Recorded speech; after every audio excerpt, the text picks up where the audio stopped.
golf for the weekend, so I couldn't make it back home. You know, it was an 8-hour drive, so I was a little bit late, so I couldn't make it yesterday. I'm so sorry, but we are doing it today, and it will be a brilliant show. So just hit that like, smash that subscribe if you haven't.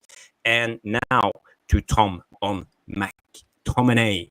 Would you keep him or would you sell him? How do you see the future for the Slabinator or whatever we can call him? I don't know something there. He's the one player who's had every name in the book, hasn't he? They used to call him, what was it? McDominate, McPass, McPassion, McSauce. There's fucking every name that's been going about him. Wasn't it McDominoes as well at some point? McDominoes or something. He wouldn't surprise me, to be honest. But look, I think at the end of the day, McTominay, I always phrase it with players, and I've done it with other players in this squad, and McTominay's no exception to the rule. Correct me if I'm wrong, guys. I think he's been here, 7-8 years properly in this squad. First team player. Came in with Mourinho, I think it was 2017, the season we won the Europa League. Okay, so about 7 years. About 7-8 years. He signed 2 contracts in that time, 2 contract extensions.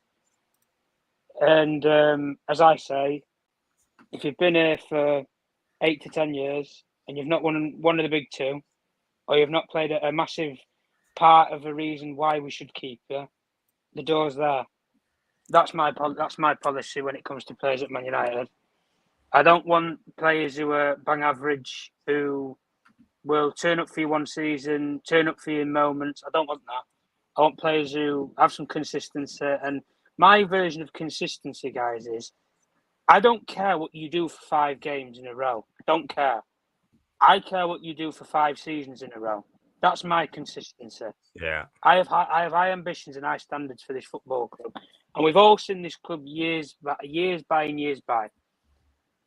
Scott McTominay, years ago, as a player, he might have got away with it in another decade because passing ability, movement wasn't as brilliant in, say, the 90s in football or the early 2000s. But you're in modern day football 2024 where the game moves, it's rapid, it's fast. A pinball machine's probably less quicker than how football is passed at the moment, especially at the highest level. And I'm sorry, but McTominay is not of that level. And for me, from what I've seen anyway, he's never been blessed with a ball at his feet. You're either blessed with it or not. He's not. The only thing that I would maybe make an argument for him is that he can score a couple of goals in the other end of the box. Yes, he's a threat from the other end of the box. But aside from that, and maybe he'll stick a tackle on somebody 2-footed in a derby, he doesn't really offer me much. He's not one of, for me anyway, he's not my kind of cup of tea player. I don't mind somebody who's going to be a bit aggressive or anything, but you need to be more than just aggressive to play for Manchester United, because I can name thousands of players that are aggressive players that don't play for Manchester United. One of Stu's favourite players that went to Bayern Munich played at Fulham, and he's only 27, 28, and he's at Fulham. Paulinho, that's one of them that I'm just talking about now. McTominay, for me, I've seen enough of what I've seen for 7 or 8 years. Fair enough, it might be people associate this thing with a squad player. He is not a squad. He's not a player that I would bring off of a bench in the Champions League final if I need something or I need to shore a game up in a Champions League final. He's not that sort of player. Not for me. So if I'm basing it off of his whole tenure while he's been at the club, not just right now and last season for 10 goals, his whole tenure at this club, he's not won one of the big 2. I don't think he's that. If we sell him, I don't think we're going to miss him that much. That's my personal opinion. And I think in terms of the money that you could use if you get 30 million for him in the market, I think there's better value out there. I really do. You can pluck players from nowhere, or for, like we said before, guys, we had that ludicrous story that we went on about on last Monday's show about Fernandes and Sancho going to PSG, and you get Ugarte and Simmons back separately in loans or whatever package. I'd have done it. I would have done it. But again, like I say, I think talent at the end of the day, I don't think there's a lot of talent in McTominay. He's not blessed with the ball at his feet, like I say. And for me, over the whole tenure of his time at Man United, I don't think he's been as much as a roaring success as people make out. No. But I've got nothing personal against the guy. He's put the shirt on plenty of time. He's been in big games, big derbies and stuff. He's had big moments. He's been in finals and stuff and for the club and that. But when the going gets tough, he's not one of those players that stood up above the rest of them. And that's not good enough if you want to play for Manchester United. Not for me anyway. And when you've got 18-year-old kids sitting next to you who are basically, pardon me, taking the piss out of you, really, for what you've done for your whole career, and you've been here 7 years, and you've got Mainoo who's just come through the ranks for 6 months, and he's already in the England national team, he's at a major tournament, all the rest of it, guys. He's been a global success. That just sums up for me. And they've had the same trajectory through the youth ranks, everything. But as much as people want to say it, I'm going to make the last point anyway of it all. The only thing that I think has been his God-given right and Satan of it is that he's got a personal family connection to the Ferguson family. And that's one of the reasons, personally, I think influence-wise within the club is probably one of those attachments as to, well, when we weren't run properly, guys, by proper sporting people who judge you on sporting merit and performance as opposed to actual value of what you bring commercially, that's the difference of what I'm talking about. So players like McTominay skip through the net, but they don't skip through the net anymore because they're getting found out. Yeah, I think you touched on many points, and I think we all agree when it comes to McTominay, and especially when you mentioned these young kids coming up, Toby Collyer, we have Maxi of the LA, we have, as you mentioned, lot of youngsters coming up, talented kids. And why is McTominay there, blocking their pathway into greatness? When we know that McAverage is what is his average, he will never be good enough. But he was the future once. He was the future once. He's not anymore. But playing the devil's advocate, coming in, Poppy, big up, Poppy. Glad to have you on Jarvis's corner. It's been a while since you've been a guest here. There you go. Fantastic to have. Did you catch the talk on McTominay? So for you, let's just try to play the devil's advocate. Why should we keep McTominay? Is there any? Yeah, I'm one of those people, as Tom already alluded earlier on. Like, McTominay is incredible. The story of McTominay is funny because, like, he's somebody that bailed us out a lot last season. Without him, we would have been about 8th or below. The moments where, like, we had the games versus Brentford, there was so many games that, like, just at the very, very, very last second, he comes in and gets the equalizer or gets the winning goal. And so like, I thought, in terms of looking at his evolution, because I believe he debuted in 2017 at Man United, right? And from 2017 until now, you've seen very few spurts of, like, the player that he can be. And I liked the element that he's somebody that can function in many different positions, and he's, like, especially when you need somebody to sort of lock down a scoreline and you need to sort of protect the lead. He was called before Ten Hag. That's sort of the role that he could play, like, in a defensive position, whether it's a center back or, like, just as an additional defensive midfielder.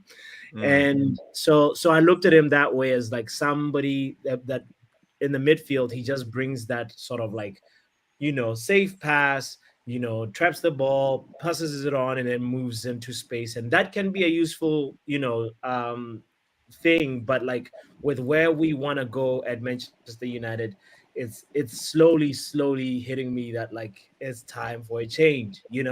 I am one of those people, Tom, that has been guilty about calling him McNaldo, McTominay, especially I have the shirt that has McTominay at the back, I really was supporting him mainly. Okay, this shirt, the honest truth is, I bought it for my lady, and she actually gave it back. She was like, "Nah, I do not want McTominay." So anyway, so the main thing is I looked at him as somebody, when you're building a squad, you need those type of players that sort of are happy to come in, and sometimes rescue you when it seems like there's no other way out. And that's really the role that he played last season. So I was sort of like surprised when Ten Hag came in. He started becoming more of this like offensive sort of option that we would bring, and he'd sort of play like the number 10 or second striker or just behind Hojlund, And then that was the other thing that was baffling for me. I was just like, okay, so since he's so versatile, it seems like if there's a ricochet in the box, he's the quickest with the reactions to sort of get that shot off. Is this guy really useful? And honestly, the more and more I think about it, I know we want to play devil's advocate, but like Jarvis, I think we can do better than a player like Scott McTominay, even for rotational purposes, even for somebody who's content becoming a second option and not necessarily starting. I love the passion that he brings. I actually thought like we got rid of the wrong one in the pair when we had McFred back in those days. We should have kept Fred and got rid of McTominay. But Mark Solskjaer, like Lily says, I was happy and I'm so grateful for the moments that he's given us. But like the main thing is like I'm starting to come to this realization that if we really need to want to make the next leap forward, this is the time to get rid of like Deadwood, and McTominay is a big part of the Deadwood. So yeah. I think that ends the McTominay debate. I think we all agree that he just need to go simply. But the thing is, I think there's been some bids for McTominay, somewhere in between 13 to 17 millions, I believe. But we want in something about 30 to 35 millions, I believe, the valuation of McTominay. So they haven't met the valuation on their bids, or do you have something to add, Puppy? No, in terms of the valuation and the bids, I know there's still like a little bit of a mismatch between the two clubs. But the main thing that I wanted to go back to is the question that you asked Stu about any transfer rumors that are sort of like, catching your eye. And there's this Rabiot talk that is heating up. I'm seeing more and more like higher tiers just sort of like talking about Rabiot, and I don't know. That's what I wanted to also just make sure that we touch on that, since we're on this midfielder conversation before we get into the agenda. Like, where we all know the baggage that Rabiot comes with as a player and the extra stuff, but like in the midfield, I feel like he could actually be something that could be of value to us, especially in the Europa League games. Especially, Jarvis is shaking his head. But I just feel like he brings something that a skill set that we don't really necessarily have, that ball security, that ball shielding. And we saw how important he was in the Euros for Didier Deschamps. Like, he pretty much played every game, and of course the kid, what's his name, Lamine Yamal, sort of embarrassed him, but there is still a player in there for a short-term contract. What do you guys say? No, before we go to Stu, I just want to say my opinion when it comes to Rabiot is he's a typical Glazers signing. He's a big name. He's on high wages. He's at his last big contract. He comes to United to cash in. So for me, I think he's a typical Glazers signing, mercenary, no spirit, no heart, big name, not a footballer anymore. For me, it's a big no, it's a big red flag, and I think we should do whatever we can to avoid signings like Rabiot. It's not about Rabiot per se, it's about those type of signings. I think it's the wrong signings to do. We have tried it over and over again, and it hasn't worked. So now it's time to be sensible. Don't think about the flashy name. Think about the best games you have seen of Rabiot with Juventus in the Champions League or in the World Cup, because it's not all that. He's mostly up and down. He's the same as Juventus. They never have performed consistently the last 3 to 5 years. Nothing has worked for Rabiot, and we know he comes with the baggage with his mother. It's a lot of noise. So for me, it's a big no. Over to you, Stu. What's your take on Rabiot? Yeah, Rabiot's a difficult one because I quite like him as a footballer. But actually, I don't really disagree with what you're saying. I think you're probably right in terms of where we are in his career. I think I agree with you. But Papi's equally correct that he was instrumental and has been instrumental for France Yeah. over the past few years, not just this Euros, but the World Cup and that before. But you're absolutely right about Juventus. He hasn't lit up Juve. It's a difficult time to be a Juventus player. It's a difficult time to be a PSG player. And I mean that by the types of players in and around them at PSG with Neymar, that type of thing. And when you go to Juventus, you're kind of scraping the barrel with the types of players that they've got. And it's a difficult club to be around in. Could he do something at Manchester United? Let me tell you something about Rabiot. Rabiot is a different type of midfielder that the Premiership hasn't seen before. He's quite tall, he's quite big, does hold the ball quite well, he's very powerful. And as Mark says, he's got that winning attitude, that winning mentality. So that's everything you need from a footballer. What you don't need is, and I don't want to talk about Veronique because we know she's a right royal pain in the arse by all accounts. She pisses off everybody. So Jarvis is 100% on the button with that. But you've got to look at the type of personality. So it's all right having those footballer traits, but if you don't have equal personality traits, it's very difficult to meld you and mold yourself into a team. And this is the biggest issue with modern day footballers today. They're either selfish or they play for the club that they're employed by. Those are the only two types of players you get. You don't get anything between anymore, unfortunately. So when I was growing up, and I'm old Pappy, by the way, pal, I'm a 70s child. So when I was growing up, football was a different landscape at the time. You know, pitches were terrible, kits were terrible, balls were terrible, equipment was terrible, but they were proper players. So they gave it everything, 100% tackling all the time, 100% pace all the time. And the ability of a 70s and 80s footballer compared to a player of today, although a player of today looks more genuine on the eye, they're probably nowhere near as gifted as a football talent as a player from the 70s and 80s because what you've had to put up with. So you spoke brilliantly and very eloquently, so did Tom actually, about Scott McTominay. You both were brilliant in your analysis about him. His biggest problem is he lacks the ability, and this is Rabiot's issue as well, by the way. They lack the ability to look at the squad and think about their future within that squad. So if you're in and around Casemiro, you're in and around Mainoo, you're in and around, just say, for example, Ugarte comes in, just say, for example, Rabiot comes in, right? And you're Scott McTominay, you've got to make a decision about what type of player you are. Where do you stand out? What cuts you above Rabiot? What cuts you above Casemiro? What cuts you above Mainoo? And you have to have this mentality to be a really elite footballer.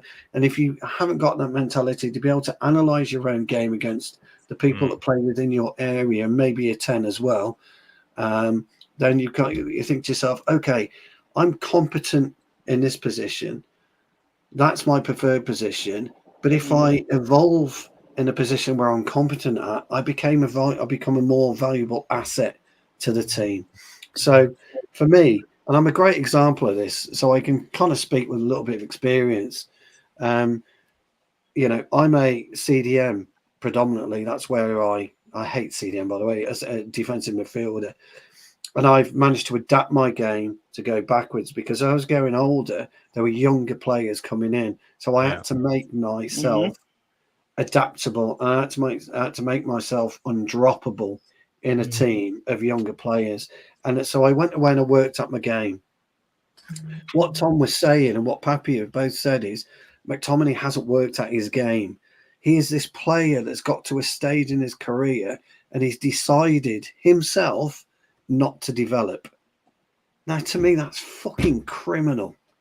Absolutely criminal. And Rabiot is exactly the same because what Jarvis is saying, take away his winning traits and what he does for, on the ball, off the ball type thing. He hasn't really developed as a footballer.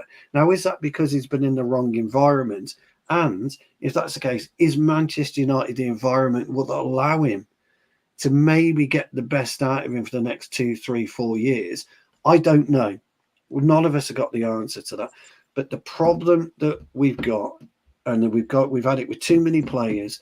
They're too scared to develop themselves. They come out their comfort zone and they can't flourish. They can't open their plumage like a peacock. And you should be, because every great player is as arrogant as it fucking gets. So when they walk onto that pitch, their fucking tails are fucking sprayed out, their chests are out, and they're looking around and saying, nobody can fucking touch me today.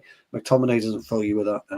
And I'm not sure Rabiot does either, but I will say, he would fit in quite well to us. I do worry about him being a mercenary, Jarvis. I do, mate. I don't think you're wrong there at all. But he would actually do something for us, because he would certainly up the tempo of aggression, which we're lacking big time. He's big. He can head the ball. He's strong, so they won't get around him. He's not particularly quick, so his positional play will have to be better. But I wouldn't say he's. I wouldn't say he's Pogba 2.0, Dan. I get your analogy. I can understand what you're saying. I can. He's not as languid as Pogba, but actually he's not as graceful as Pogba could be when he was on his game.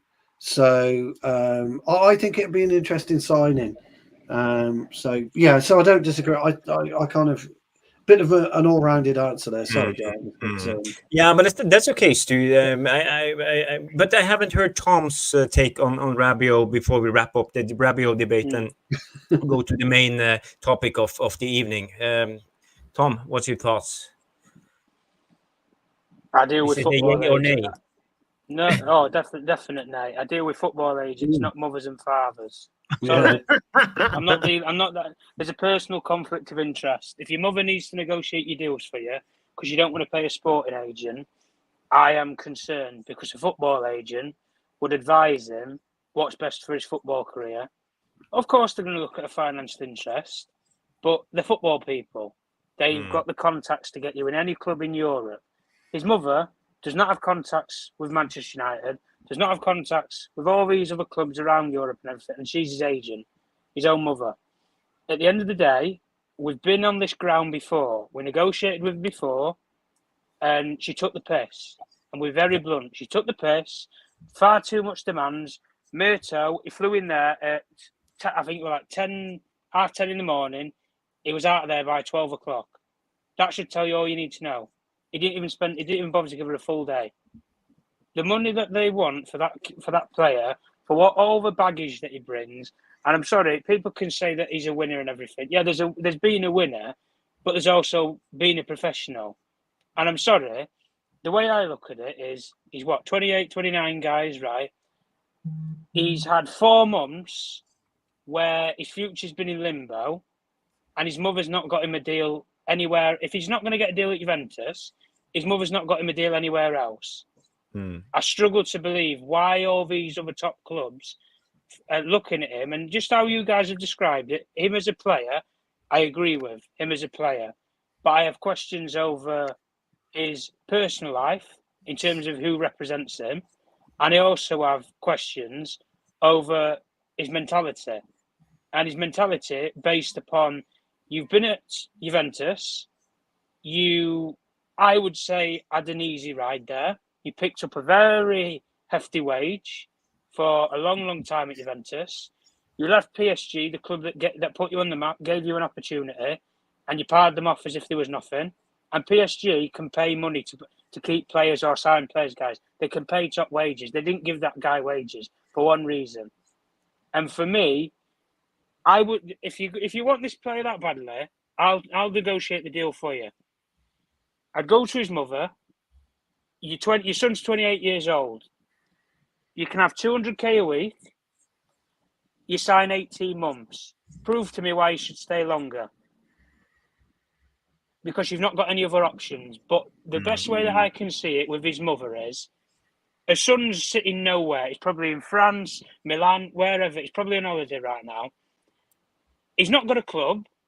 They're not really got any clubs that are interested in him, guys. And if it comes to the end of the window, I'll guarantee you that there'll probably be some club. There'll be a couple of clubs from the MLS, maybe a club from Saudi. Put a bit of money on the table, and just say, that's it. That's all you're getting. We're not giving you stupid money, but that's all we're giving you. We're giving you we're giving you an offer. Other people don't give you nothing. But the fact of that these players are being pushed onto us, I'm not here for this anymore. This is the Glazer family regime of this football club, and Jarvis said it for what he said it for. It is an old regime signing where the agent or the players are pushed onto you. You don't push players onto this club anymore. It's done. Those days are done. If we want a player, we'll go for that player. And the fact that we could have signed him, guys, for 4 months or agreed something with him for 4 months and we haven't, tells me all that I need to know. I don't think we want him as badly as people make out. But listen, give him 200k a week, 18 months, prove something to me. If not, okay, then fuck off. I really like what you just said there, Tom, because like that's the thing about it. He is a player that is a mixed bag. McTominay is a mixed bag. So swapping a mixed bag for a mixed bag really doesn't make that much sense.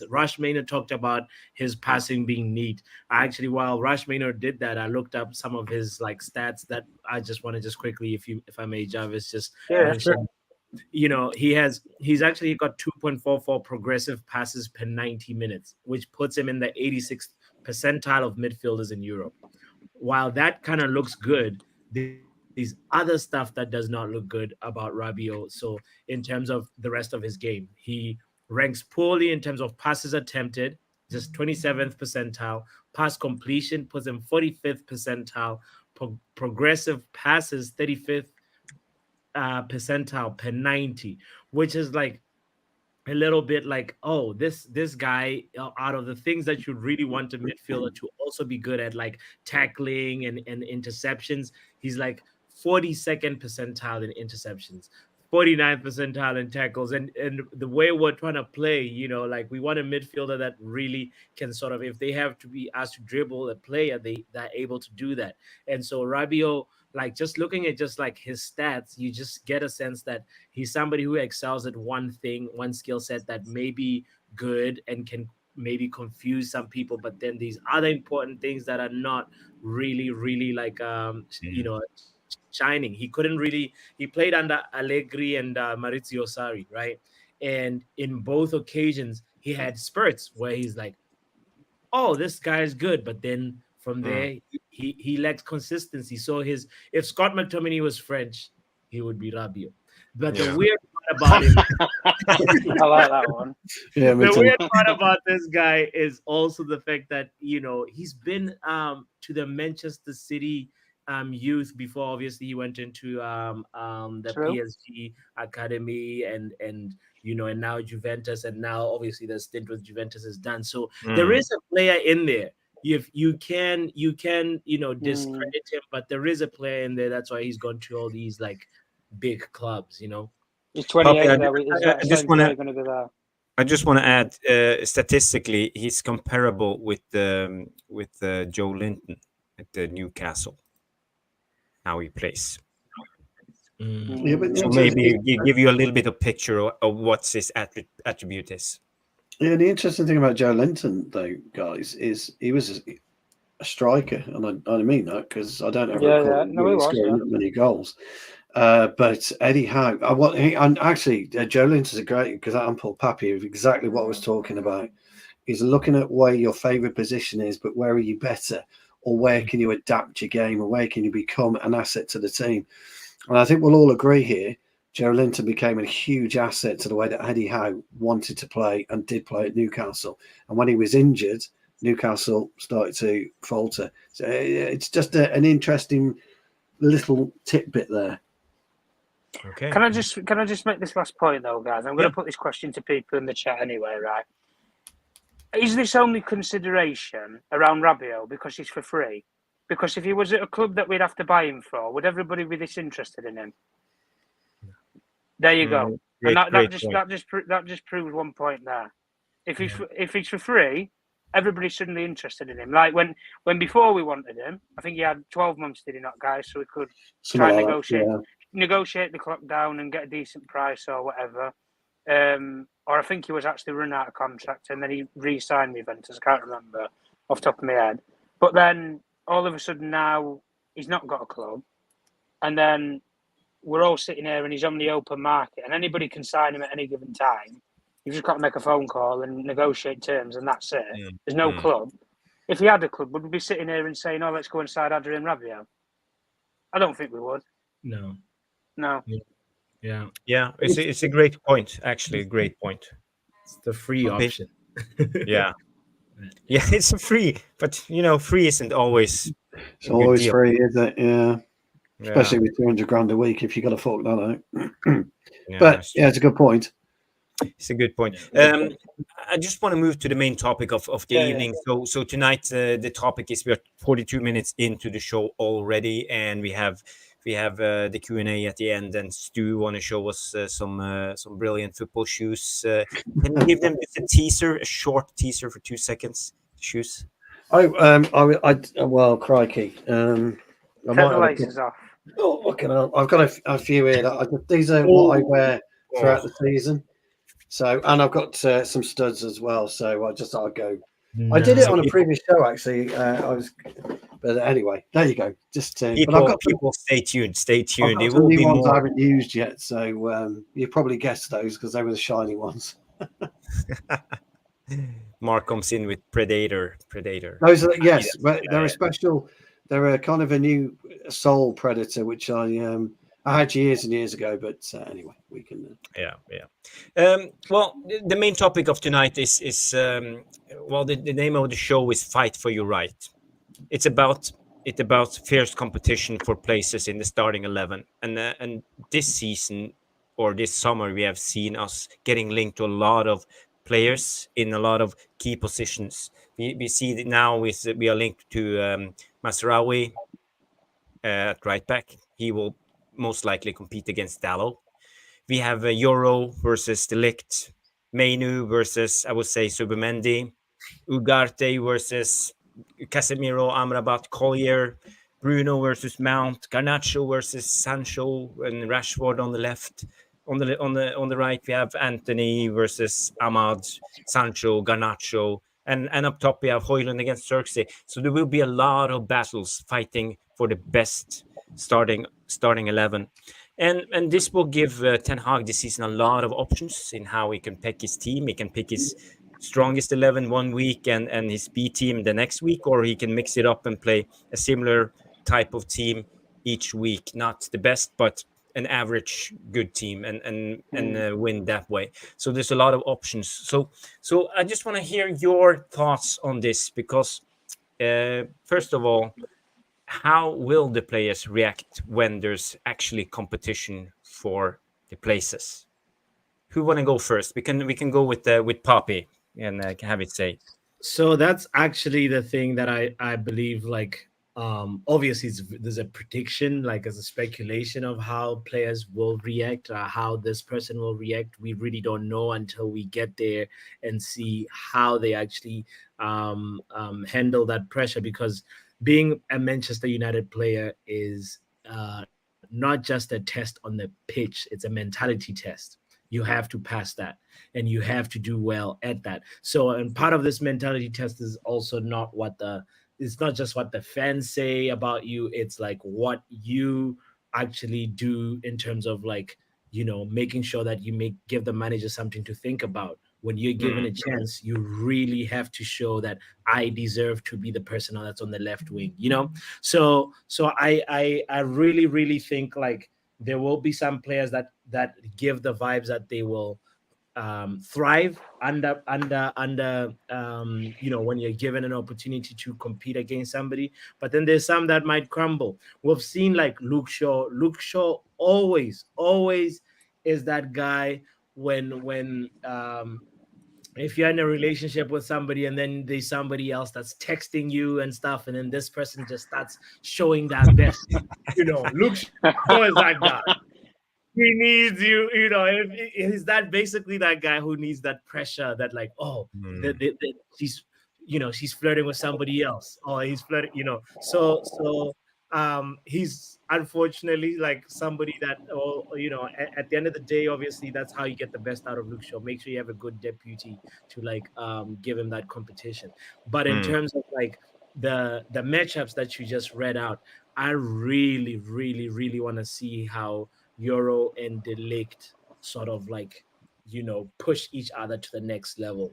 I want to see them as a center back pairing, but because of the purposes of this discussion, he said Yoro versus Ligt, and I was just like, well, that could be something interesting because we know Ligt is more experienced and has been on like Champions League lights, has played under more intense matches, but Lenny Yoro, he has the ability to just get in there and never look back and own that one of the defensive positions. So I really, really want to see how each player pushes each other. A special shout out to Kobe Mainoo. I feel like he's somebody that when ever since just looking at how he got that opportunity versus Everton last season, he claimed that position and he never looked back, so that he will thrive under competition and under having like some sort of like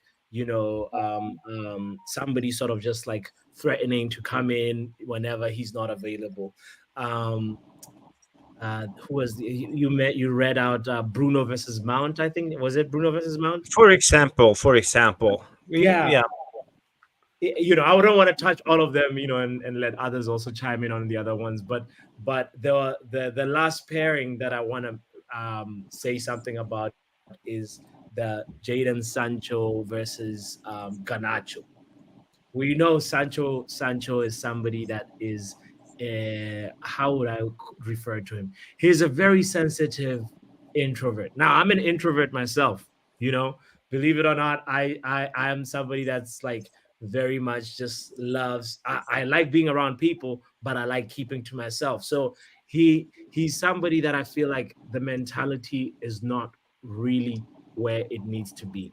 We all go through different things in life, through ups and downs. And when he hits a down in his life, I don't know if he'll be able to still give us what we need from a winger at Manchester United if we're trying to make the leap to the next stage, to the next phase, So I really feel like that competition will only bring the best out of Garnacho and not really necessarily like boost Sancho.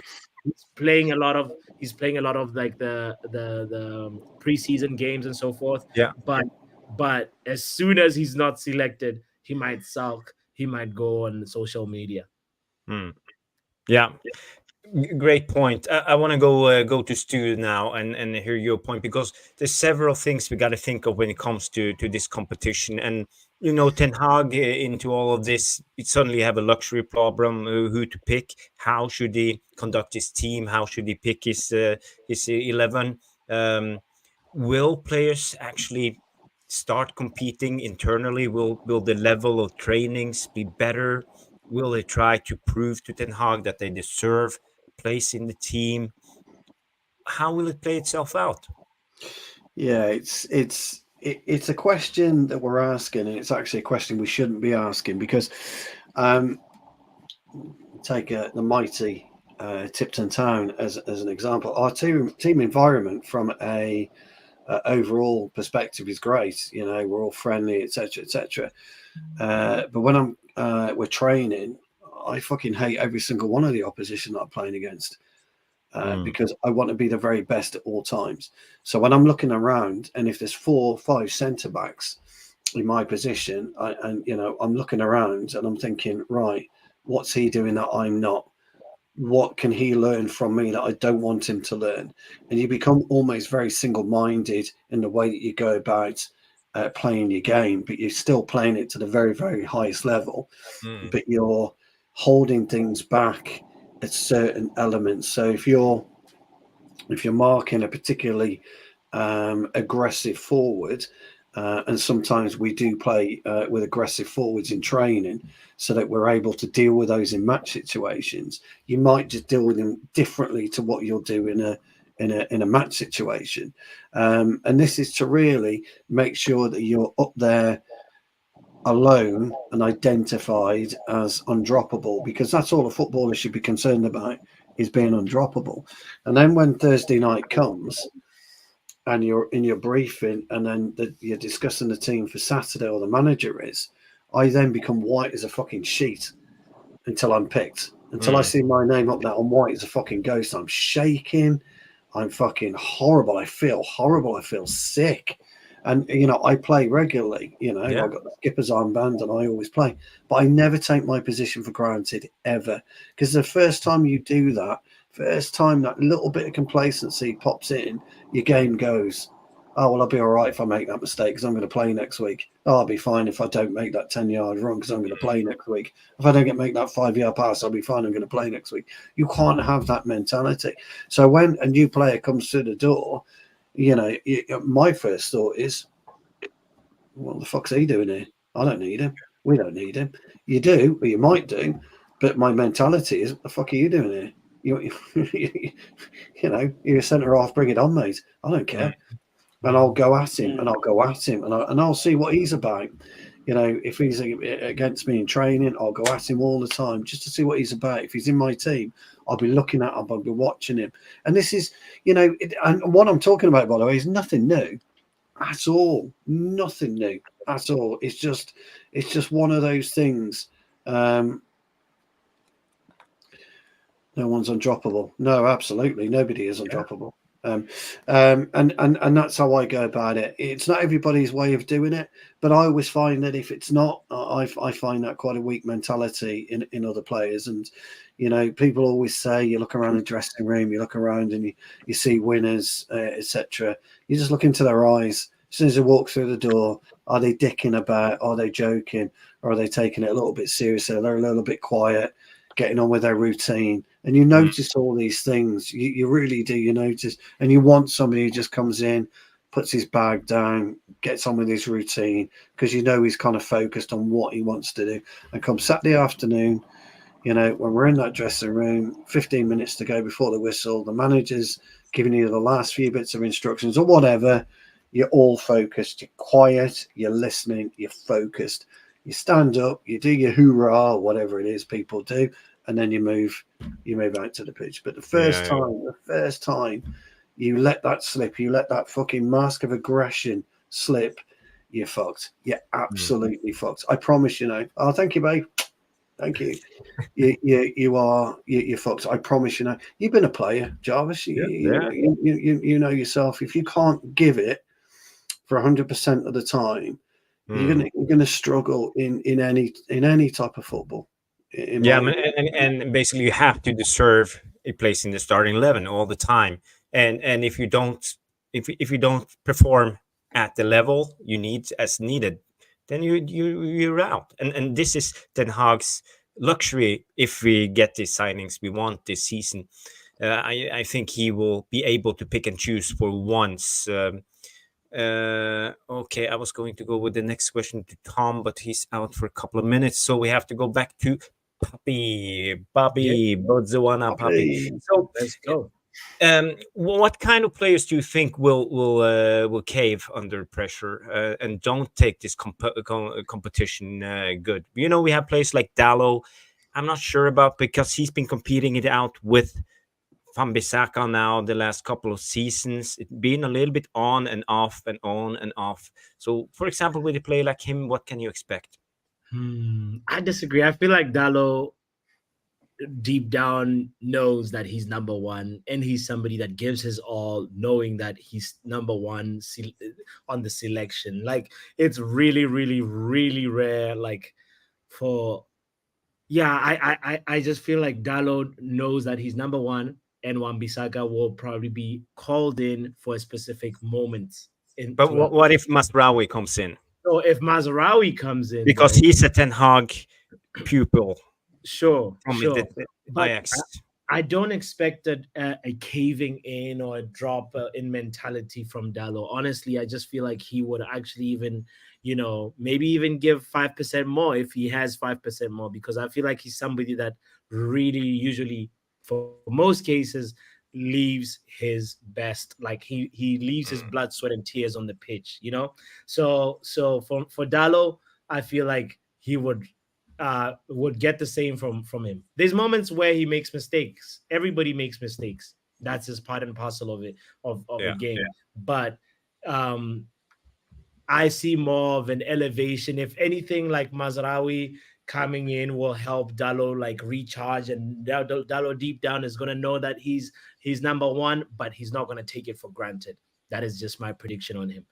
If we go to somebody like say Bruno, who is the matchup for Bruno again? You said Well, now at the moment we have. It depends how we want to play Bruno. We want to play him in the 10 or the false 9. It could be Zirkzee. It could be Mason Mount. Yeah. Bruno has very similar, for me, very similar mentality to Dalot. I feel like he's also somebody that, like regardless of who's around, he's just gonna give his all. And honestly, I don't see him really, unless he has a really, really, really serious dip in form. Like I don't see somebody like Mount putting Bruno on the bench. Bruno puts himself on the bench, if you get what I'm saying. Yeah, that's his mentality. Yeah, the thing that for me, the matchup that's really intriguing, gents, is Hojlund and Zirkzee. I don't know much about Zirkzee, but from what I've been learning about him, I also feel like he has an elite mentality. But he might actually be able to even push Hojlund to, even dig deeper. And I think like that little that goal that he scored versus Arsenal is a preseason game, but it was sort of like something of Hojlund is coming into his own. It was a typical like, striker who's ready to fight for his position. The way he was fending off that Arsenal defender to sort of just make sure that he is protecting this ball and he's going to score this ball. That's the type of like, output that happens from healthy competition. So I'm curious what that is going to mean for Zirkzee. Does this mean that Zirkzee is going to just sort of like accept that he's second fiddle, or is he also going to dig deeper? That part for me is a question mark and remains to be seen. So that is like the matchup that I'm more excited about. But to go back to how we started the question, I think Dalot is going to be consistent and still give the best. Could he maybe just step it up a notch and be even better?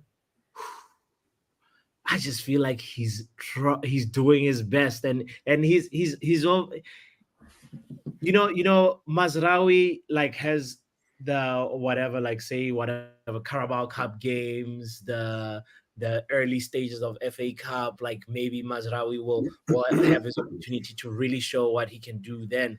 And if he ends up like building better chemistry, say with like say Antony, that I don't really see it, but I mean ultimately we win as Manchester United, right? If we do each other. So yeah, but honestly, to go back to that, I feel like Dalot is going to be the same consistent, like give his all, blood, sweat, and tears on the pitch type of player, I know, and interesting you're saying the matchup with players, and that's something I didn't even think of when I made this topic, because we have a lot of players that actually can match up in a better way. Even though if Dalot is a better player, his matchup with Mazraoui and Antony will have a better matchup. Maybe we don't know. So that could be an element in the debate. We have in central midfield, we have probably signing Ugarte. There's rumors about a loan deal with an obligation to buy from next season, an obligation. So it's basically a signing. And in the DM, we have Casemiro. Most likely Amrabat is coming in back again, and Toby Collyer. Who will you see win that fight, Stu? Who can be the DM? Couple of things. If Ugarte comes in, Ugarte starts. I mean, there's a good reason for this, and I'm going to kind of have to go off topic a little bit and talk about it in a more generalised way, and it might help Pappy with his Zirkzee issues, because I kind of see where he's coming from on that. But I would say if we are successful in what we're able to buy in the positions that we want to buy, then I think it gives Ten Hag a real good, a more flexible squad than we've ever had before. So much so that he's been quite static for 2 years, hasn't he? In the way that he's been playing, and for me, it's never ever worked. So I think, look, if we bring in, and this might help, if we bring in Ligt, then I can see a more fluid system, and I would look at a three at the back, and I would play Yoro in the middle, Ligt on the right, Martinez on the left. I'd do that for a simple reason, and this is why I'd have Ugarte here. Ugarte is very good at winning the ball, stopping the attacks, so holding on to possession. Yoro is excellent by bringing the ball out of defence. He can carry the ball out of defence. What you have with Ugarte is an ability to be able to hold Yoro's position, okay, and hold the midfield position at the same time. So if needs be, if we get an overturn, a foot of ball up at the top end, then and Yoro's out of position slightly, Ugarte switches, and vice versa. Okay, so that's one of Ugarte's biggest strengths. People won't like it. He's not there for that, but actually he is, because the way that Ten Hag wants to play out from the back. Now, this is interesting what Mark said, because I don't know much about Mazraoui at all, Mazraoui, whatever you want to call him. So if you can, Maserati. So if you can play on the left side, that's perfect, because we have got an issue at left wing back potentially with Luke Shaw and Malacia. Unless we bring regularly on back, we've got a gap there. So if there is an option there for either Antony maybe to play left wing back, Mazraoui if he doesn't play on right wing back, because I think Dalot's got positional issues. I've said it before, Pappy, and I believe his positional issues are terrible in and around our 18 yards box. So possession is quite bad. So that would allow maybe Dalot, Mazraoui to play right and left. And then you've got a brilliant middle three of Ugarte, who's got the strength. You've got Mainoo, who's got the guile, and then you've got Bruno's ability. That would leave two up top, and that would be my man Zirkzee and Hojlund. Now, if I'm Zirkzee coming into Manchester United right now, I'm thinking to myself, I ain't competing with Hojlund. No chance. I'm going to befriend him. I'm going to say to him, I want to work. When the guys are finished, I want to work on a pairing. How can me and you get the best out of each other to make sure that we are getting 35, 36, 37 games a season? And I'm scoring 20 goals. You scored 16. This is a conversation I'm having with him. You scored 16 goals in all competitions last season, and you hardly got any service. Okay. The way that Rude is going to teach us to play the 12-yard box, the 6-yard area, you know, the way I'll cut across near post, I want you cut in and around me, and vice versa. The way that we can split the two centre halves that will allow Bruno more space in the middle. I would be having all these conversations from a selfish point of view, by the way. Let's be clear about this with Hojlund, because I'd need him on side, because I don't want to be competing against him. That's not what I'm there for. I want to say to the gaffer, if you think playing two up top is better for this particular team, we're ready. We've been working on this, through closed doors or whatever. We're ready to go.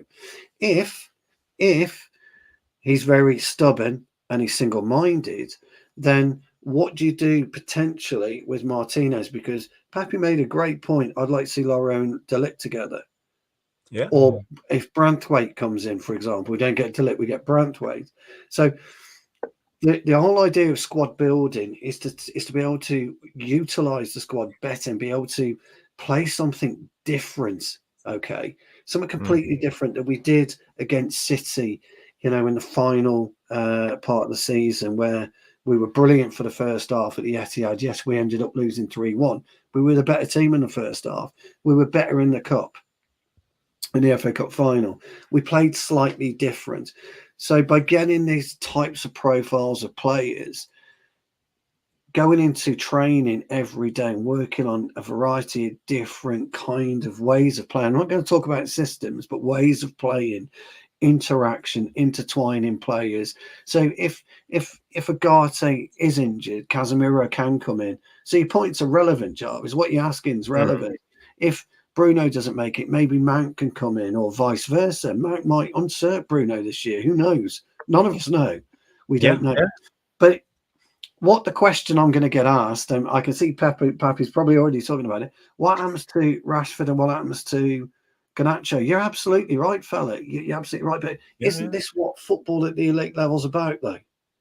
It is, but Isn't the that thing is, what it's about? you make a brilliant point, and for me, I just want to say, I agree 100% with what you're saying, and this is what football is about. But I have some concerns, and I would say, with a big competition for the places, we have a couple of players. I will mention three names: Casemiro, Luke Shaw, and Marcus Rashford, because some players needs to play themselves through a bad spell and into form. How will that play itself out? Tom, you can have this one. Tom? Okay. Back to Stu. Just a quickie on this, and I'll let Pappy come back in on that one. It's a brilliant question, actually, Jarvis. And the only way you can players play themselves in is by doing it themselves. I'm sorry, I hear all the time that a coach makes a player better. A coach is there to guide you and advise. The only person who can make control of the ball better is you. Your fucking coach can't do it unless he's tied to your legs somehow. You're the only one that can do it. And this is what I was talking about earlier, about looking around and thinking about, how am I going to make the best? How can I be the very, very best version of Stu, or the very best version of Pappy, Tom, or Jarvis when we're playing in matches? What am I doing that sets myself apart? And that's how you can only take care of your own game, and you're the only one that can do it. Now, let me tell you something about Rashford. You're going to see a twofold Rashford this season. He's got the benefit of working with our good old mate, Ruud van Nistelrooy. I mean, fuck me. You're Zirkzee, Hojlund in particular. Pappy spoke about the goal. Pappy, how many times? Not many, but did you see the Van Nistelrooy shrug him off? Yes. Cutting on the diagonal, which I talk about all the time, and then slide the ball in and then just peel away like that. You learn a lot from somebody whose eyes were the best in the business when it came to centre forward play. Yes. And I think you're going to see Rashford change his game slightly, not to become an out and out 9, but to be a better 9 when Hojlund's injured, if Zirkzee gets injured, or even play behind them two if Mount and Bruno were injured. And Jesus Christ, can you imagine going into work every day and, Ruud, what do? I want you to do this. I want you to look at over his shoulder and then turn the opposite way. So I want you to flummox the defender. I want you to grab hold of his fucking nuts at this time. And then, but more importantly, I want you to look at the feet of the crosser. Why am I doing that? Why am I looking? Because as soon as he arches back to kick that ball, then you move. You're going to learn all of this. You're going to learn all this great stuff from fucking my favourite striker, as Jarvis knows, Pappy. At Manchester, I think he's brilliant. And if you're Rashford and you've got yourself fit and you've got yourself trim and you're injury free and you've got your brain going, fuck me, you can't help but get excited. Stu, it's exactly like we got a little slice of that when I think we were playing, was it, I can't remember which preseason game, it must have been Rangers, when I saw, or was it Rosenborg, because I think Rashford had picked up a knock for the Rangers games. So like Ruud van Nistelrooy was on the touchline talking with Rashford, and you could see how he was taking in the instructions, and you were actually, like, for me, that's when I saw that, this is actually going to be probably Rashford's redemption season. Like, he's a purple patch. He's somebody, as one of Mick's favorite clips. Sometimes maybe good, sometimes maybe, and like Rashford, we're going to see a different character.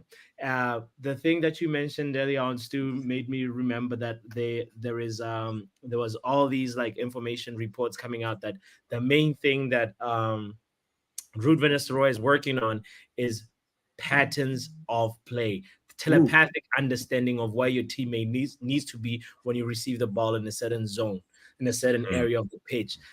Time and time again last season, we saw our attacks become so predictable because we saw our players, somebody on the ball, looking at not only just the defenders that are trying to get the ball from him, but looking at like, where's my fellow colleague is gonna go. But we want these moments to sort of just be just natural, seamless.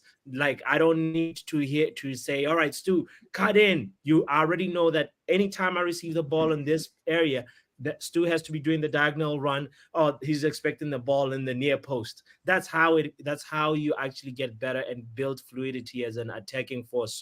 So we need that cohesion. We need that. And I think going back to Jarvis's question, Rashford is gonna find that form as soon as like he manages to understand the patterns that Ruud van Nistelrooy is trying to build. Yeah. You know, and I don't think we will be worrying about that. We will actually be seeing a lot more goal contribution from Rashford than last season. I'll say it on record boldly, and say that he is going to get a GA that is going to surprise us. That is not going to be not last season at all. It's going to be so much better, and I'm looking forward to it. Yeah. Yeah, but I have to say I disagree when it comes to this with Rashford. I think he's carrying an injury and he's never really healed, and I think he's lost a yard of pace. I think he will struggle to come back to previous levels, and for me, I think it's time to sell if we had the options. But I might be wrong. I'm not hating on Rashford. I would love for him to score 30 goals for Man United because that's the best for the club. But the thing is, I don't think he has it in him anymore. You never see him sprint like he did a couple of years ago at full pace. He's always a little bit holding a little bit back. So for me, I think he has lost his edge in football, and he's struggling, trying to evolve his dribbling, trying to evolve his shooting, trying to get the dink and the drop on the ball when he trying different things just to come back. But I think he still will struggle because he lost a yard of pace, and this is Rashford's edge when it comes to football. So that's just my opinion, but I might be wrong. I might be right. You're right, and I agree with you. I think Mark's right. I think ultimately he's best off coming off the bench at the moment. I think Zirkzee and Hojlund are a much better pairing for us. But this is where the elite players and the players with the brains, they tweak their games. He needs to tweak his game. Ryan Giggs was a master at it. Paul Scholes was a master at tweaking his game. Not so much Roy Keane, which is really interesting. He never really tweaked. He kept on playing the same way.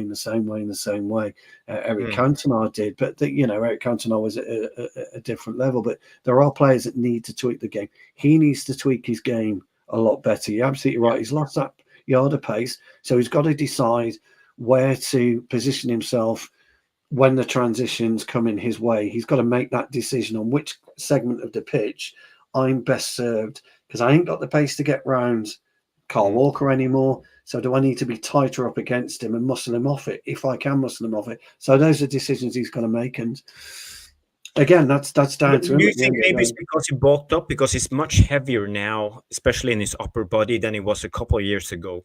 Yeah, I think he. If I'm being honest with you, I think he was injured, but I think he fell out of love with the game of football, quite frankly, for the last 2-3 years. I don't think he's shown any bit of interest in it or willingness to enjoy football again.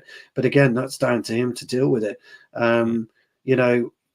It's easy for us to say, if we're in his position, we'd be, every day I'd go in an hour early and do the gym, so I'm ready for training. Yeah. I'd be out there for 2 hours after. But when you've done it maybe for 15 years, you might not want to do that. I don't know. But Ronaldo is only playing, Pepe is only playing, in their 40s. Pepe's 41/42, because he's still remained that focus. He's had that focus. So when he gets up in the morning, he goes into his ice bath, he gets straight to training. He has his breakfast, he's out there warming up or doing his warm-up on the bike or whatever, ready for training, ice bath after, etc. Every day, right foods, right drinks. Some of them, and look, I don't have millions of pounds in the bank, so I wouldn't know. But, at the end of the day, right, there are certain areas, there are certain players, and Memphis Depay was one of them, that would go home at training, get into his Rolls Royce and fuck off down to Gucci. Well, how are you going to, how's your craft going to grow? How are you going to work on being the very best you can be? I don't know, Jarvis. So, you could well be right about Rashford. You really could. Yeah, the thing is, I don't know, but he's a conundrum in a lot of ways, because he has a massive talent. Yeah, massive talent, and you know, listen to for me, just standing on the looking from the outside, it just feels like it doesn't care anymore in a way. In a lot of how his body language and stuff like that, and this is a big problem. But I don't know, maybe he's struggling just to figure out what to do. I want to offer this. I know there's some people in the chat that are like, no, rubbish puppy. I do not want to hear that. I don't want to, like, you know, I hear it. I hear it. We have a right to different opinions. But something that might inform your opinion on him right now, especially about what we're talking about, his love for the game. About an hour ago, Fabrizio Romano said, it quoted Marcus Rashford. He said in an interview, right, with MUTV, that he said these words: "I still have dreams of winning the big trophies, the Premier League and Champions League with Man United. Hopefully, we can get that done." This is a player, guys. This is a player that still wants to do well with Man United, and I know, like, you know, maybe his body language last season was not supporting that. But let's remember that last season, during the break, he did not have as much rest as he normally does because of the Qatar World Cup, you know, and all that sort of like accumulated the match so much that, like, this summer he had time to reset and recharge, and we're going to see a rejuvenated Marcus Rashford. And if he comes in and starts bagging goals, I will be collecting the apology receipts from I'm just saying he just changed his PR agency in the last couple of months. So this Mark means something Mark's for me. beat me to it. So Mark's quote's ideal. Talks cheap. Get on with it. I like that. You know, the thing is, you've opened yourself up now to a lot of criticism if you don't perform, and I like it. I like the fact that. So, yeah, interesting. Yeah, but no one has the answer for this. Only time will tell. And next season, Rashford really have to perform. If not, I think his time is up in at Man United. And there's no more excuses. Yeah. We have some breaking news from. Is it good breaking news? Yeah, we have signed a new player. Oh, we've done it, have we? All right. Obi Martin. Here we go from Fabrizio Romano. Wow. This youngster, he scored, I would say, 40 goals, was it? For the Arsenal Academy for last season. 10 goals against Liverpool. Massive talent. And I think it will be a brilliant addition to the Academy this year. But in the years to come, maybe we'll see more of him. I think it's too soon. He's 16 or is he 17 yet? He's quite skinny, but he's tall. And he's tall, isn't he? He's quite strong, apparently. Good finisher by all accounts. So it's confirmed, is it? It's confirmed. Here we go from Fabrizio Romano. Poppy, do you have expectations for this Obi Martin kid? Yes. Every now and then there is a player that comes in and looks like he's in a trajectory to be a freak of nature. And the last player that we saw, obviously, put up numbers like these when he was with younger players, was Manchester City's very own, the cyborg. I won't say his name, but like this guy, he's coming in and showing that he's got a lot of potential. He's still a kid. He's still 16 years of age. So I don't want to put too much expectations on him because there's a lot of wonder kids. How many times have you heard this club signs a wonder kid and then you end up wondering about the kid? Exactly, that's right. Wondering, yeah, you end up wondering rather than. I've never been a fan of that, Pappy. What a wonder goal! Wonder goal! Wonder goal! Right, okay. Wonder kids. Oh, okay. Right. But you certainly cannot ignore the numbers that he's put in. And I think, like, I remember looking at it a few weeks ago, and it was something like 30 plus goals. Like the amount of matches that he had played, like, it was almost like two goals per match, 2+ goals per match, that means he knows how to find the net. It's a really good steal for Man United. It shows that we're building for the future as well, so I'm really, really happy with it, and I'm really wish him the best. And he chose the right club. Leave Arsenal and the Arsenal DNA alone. Come to Man United. We are building something special here. you can be a part of the future. So big shout out to our star boy Cheeto, Obi Martin. Obi Martin. But I have to say, With the personally, I'm a little bit point, skeptical with Obi-Wan, this kid. whatever. He's very physical, and when you're 16 and play with 16 years old and 17 Yeah, years old, if yeah, you but- have an edge on physicality at that age, it means a lot. But you know, Just when you think play, about where you're going now, Jarvis. Big Rude's doing that for you. You come with me, son. You come with me. Let me put my arm around you, kid. This is what you're going to do now. Yeah. Learn. Give him your old VHS tapes, Rude. Show him what a proper striker is. Again, what old VHS tapes? You'll be like, what's a VHS? Oh, sorry. Yeah, you guys are going. What's a VHS tape? Sorry, a DVD player or whatever it is. Fucking hell. That's even old, too. I could have said Betamax. You'd have been going, fucking what? Betamax? What the fuck's that? If you're old enough, you probably had a VHS cassette hidden under your bed. I don't know what you're talking about, Jarvis. And a sock. Yeah, we know. Are you saying the one that says the title, but the contents of the VHS tape is something different from the title? All right, let's leave it there. Oh, dear. Fantastic.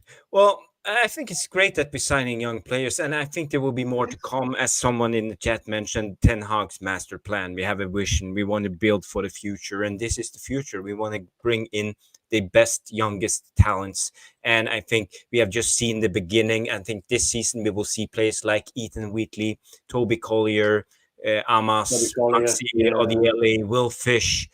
They will get their chances. We will play a lot of games, 17 games in total if we go all the way to the final in the Europa League, 38 games in the league, 6-7 games in the League Cup, same in the FA Cup. There will be plenty of chances for these kids to get a chance if they want. And I think the future is fantastic. I don't know where Tom went away. He said he was having problems this week, didn't he? Bless him. Vicky's asked a question. You might know this, Jarvis, about FFP. She was wondering about can we use all the money? I think we can with Rashford, can't we? He becomes FFP. Yeah, he's 100%. 100%. He's yeah, homegrown academy player. Same with McTominay. Yeah. Great business for the club when it comes to the FFP and the financial fair play. This is the players we need to sell at the moment because we are in such a crisis when it comes to the financials. And another topic now that I've seen a lot of other channels discussing, especially Mr. Goldbridge. You know him? Who's he? Never heard of him. Who's that? Well, we had a little channel called the United States. Who's he? Before you get on Mr. Goldfish, I just wanted to Vicky's comment. Actually, the reason why for me, I'm hopeful that I'm backing Rashford this coming season so that like we can get to sell him when the stock is really high. Because right now there's not a lot of suitors. Because part of it is just because we know his stock is at the lowest it's ever been, honestly, and it's a win-win for us if he gets off of a flying start, and then from there, like we know deep down the kind of player that he is. We just need to make sure that we make money because it's pure profit. He's a carrot that grew in our backyard. So we need to just put it in the market, you know, when the characters' prices are high. That's all. Anyway, all right. But Jarvis, on to the conversation. What's his gold flat?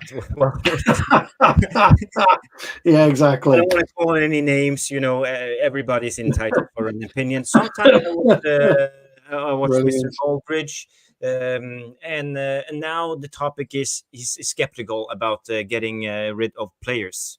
We have the usual suspects, especially Maguire, Lindelof. Now we're struggling to sell Wan-Bissaka. Hopefully he goes, so we free up more money and more wages. But we are back to the same thing that we see every transfer window. We buy a couple of players and then everything stops. I read that Maguire is happy here. He wants to stay with the club. Same with Christian Eriksen. And for me, we have players coming in or staying with no ambitions. They're just happy to stay at the club. How can we solve this problem? Is there a way to hard hand them, like shove them out of the club, or can we just sit here and accept it and let them run down their contract? Stu? Well, I actually think that for the first time in a while, we've actually seen a club act responsibly, and that would be Lille under Lenny Yoro.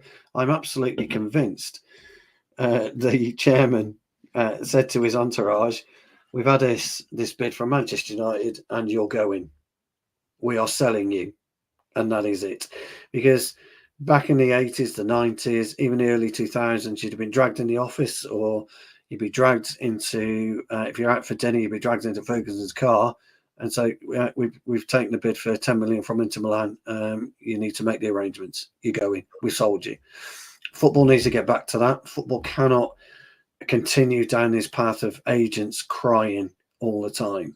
So you've got two options. You either take that angle, or you say to Christian Eriksen, "You've got 1 year left on your contract. Here's our cancellation contract offer for you. You're now a free agent with £5 million in your pocket. Off you go." Because irrespective, you are going to pay him the money. Irrespective. If he stays, you're paying him. So why don't you do a deal with him to pay him off? Now, Formula One don't piss about. Daniel Ricciardo was put on a hiatus for 12 months, fully paid. They just paid his contract off. They just carried on paying him because they knew they were going to have to pay him whatever. And they made that decision to do it. And we need, as a club, to do something very, very similar. Okay. We need to turn around and look at these contracts, who's in the final year of his contract, and say, "I'm sorry, we've got to move on. We have to move on without you." And it doesn't matter who it is. I'm not going to actually pick out names on this occasion because I don't think we need to, because I think we all know who they are. And I think if you just do something as ruthless as that, that's going to send a wonderful message to everybody within the club.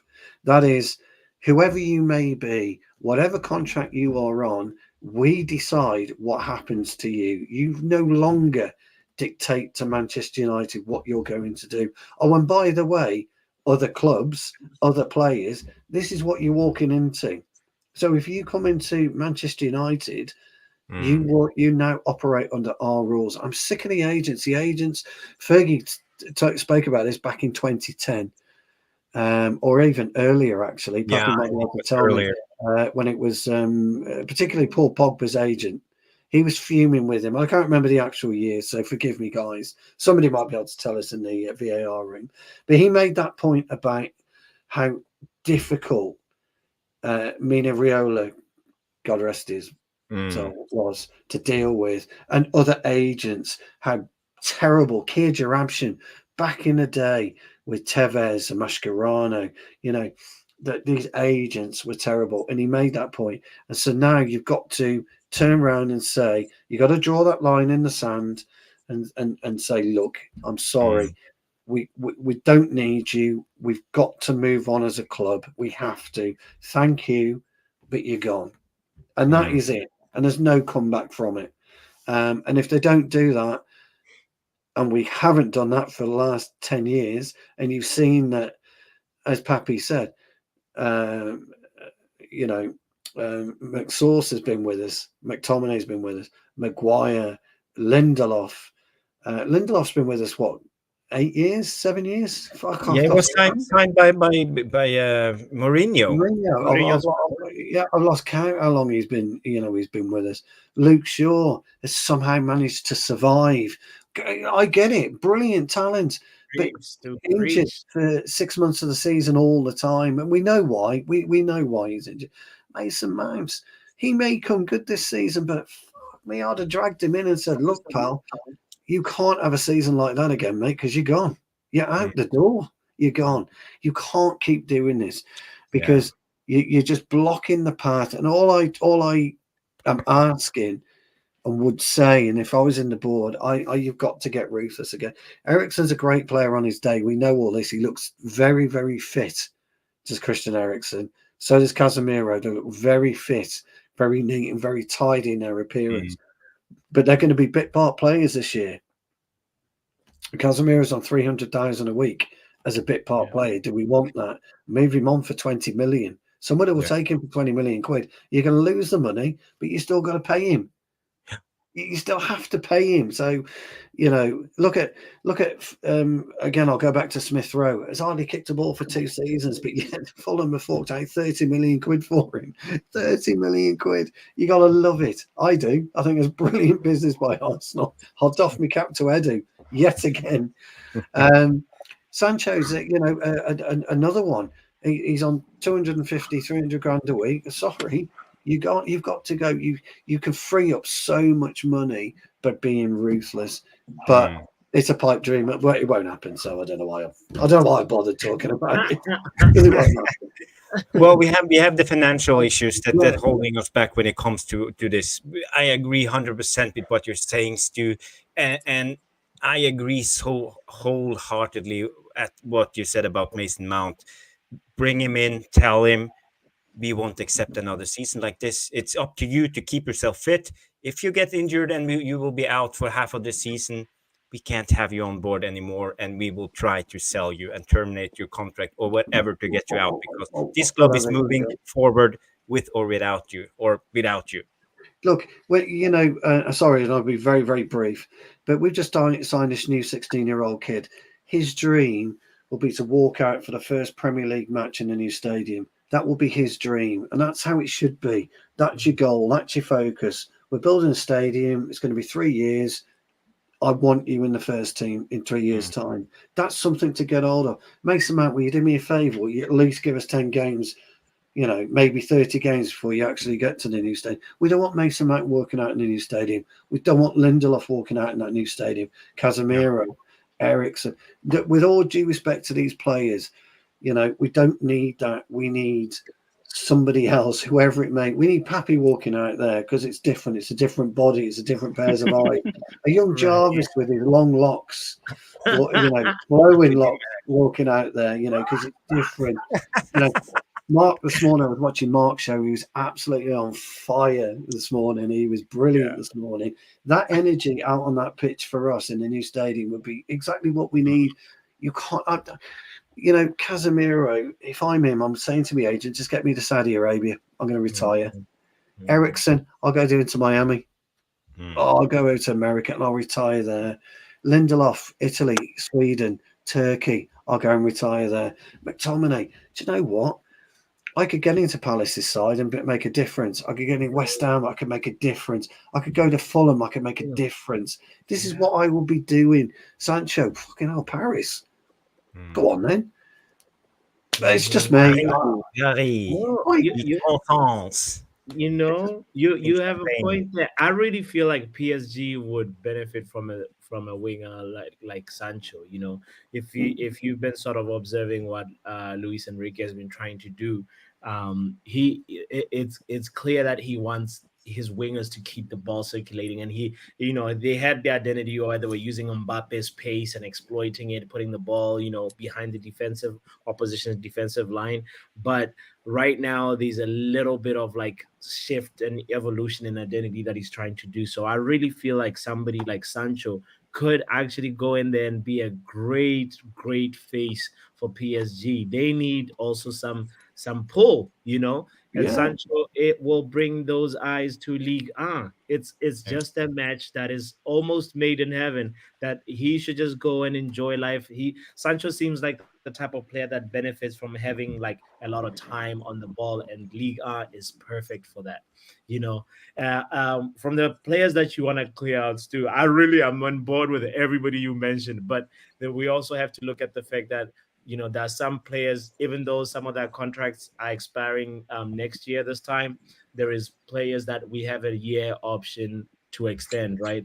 So which would get us money. Yeah, I get that. Yeah, which would get us money. And the main thing right now, I feel like financially, the club has to sort of be making the decision based on, do we want to see this particular player walk for free and we don't get zero from him, or do we want to try and sell him now while we still can get a little bit of buck from that declining value to Manchester United? Those players that do not have a club 1 year extension is Aaron Wan-Bissaka, Victor Lindelof, Hannibal Mejbri, Christian Eriksen, Johnny Evans, and Tom Heaton. Now we know Tom Heaton, we love Tom Heaton and Johnny Evans, so maybe let's leave them out of this conversation. But as far as Hannibal goes, Hannibal, I think we've tried it and it just hasn't really worked out. He just hasn't put his claim, like it's the competition question that you were asking earlier on, Javis. Yeah. You know, he hasn't really asserted himself to be like, hey, we're in trouble if we don't pick Hannibal in our starting lineup. So unfortunately, you're just not good enough for Manchester United. You can be, Correct. as we're saying, go replace Andres Pereira, is rumored to be potentially going to Chelsea. Go to Fulham. You know, Hannibal. You can be the Andres Pereira of Fulham and flourish. Yeah, and Pereira, it's something like, is it about 36, 37, 38 million? I heard. It's a big amount of money. I mean, but he's a great example of somebody who's so, well, I'm not going to make it here. Mm-hmm. I'll go somewhere else. And I've made it as a player now. You know, it can be done. You know, getting to Manchester United is obviously everybody's dream, actually. But as you quite rightly said, Pappy, you're just not good enough, man. Just move on. Just move on.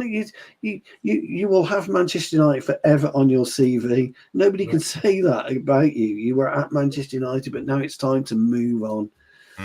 You know, and I just would like some of those to move on, but it's not always the case, is it? Yeah. Stu and Poppy and Tom. Tom is back. We have Is he back? Q&A is coming up.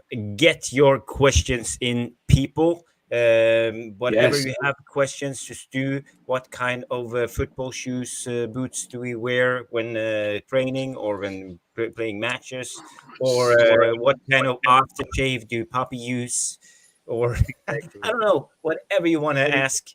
You can ask us anything. So I will put Stu in the main seat. Oh, I'm in the driving seat. Whoa. And I better be more professional now. Now you got to shape up. And now I will play the jingle. You don't have to answer that question. I'll answer the question. You want answers? I think I'm entitled. You want answers? I want the truth. You can't handle the truth.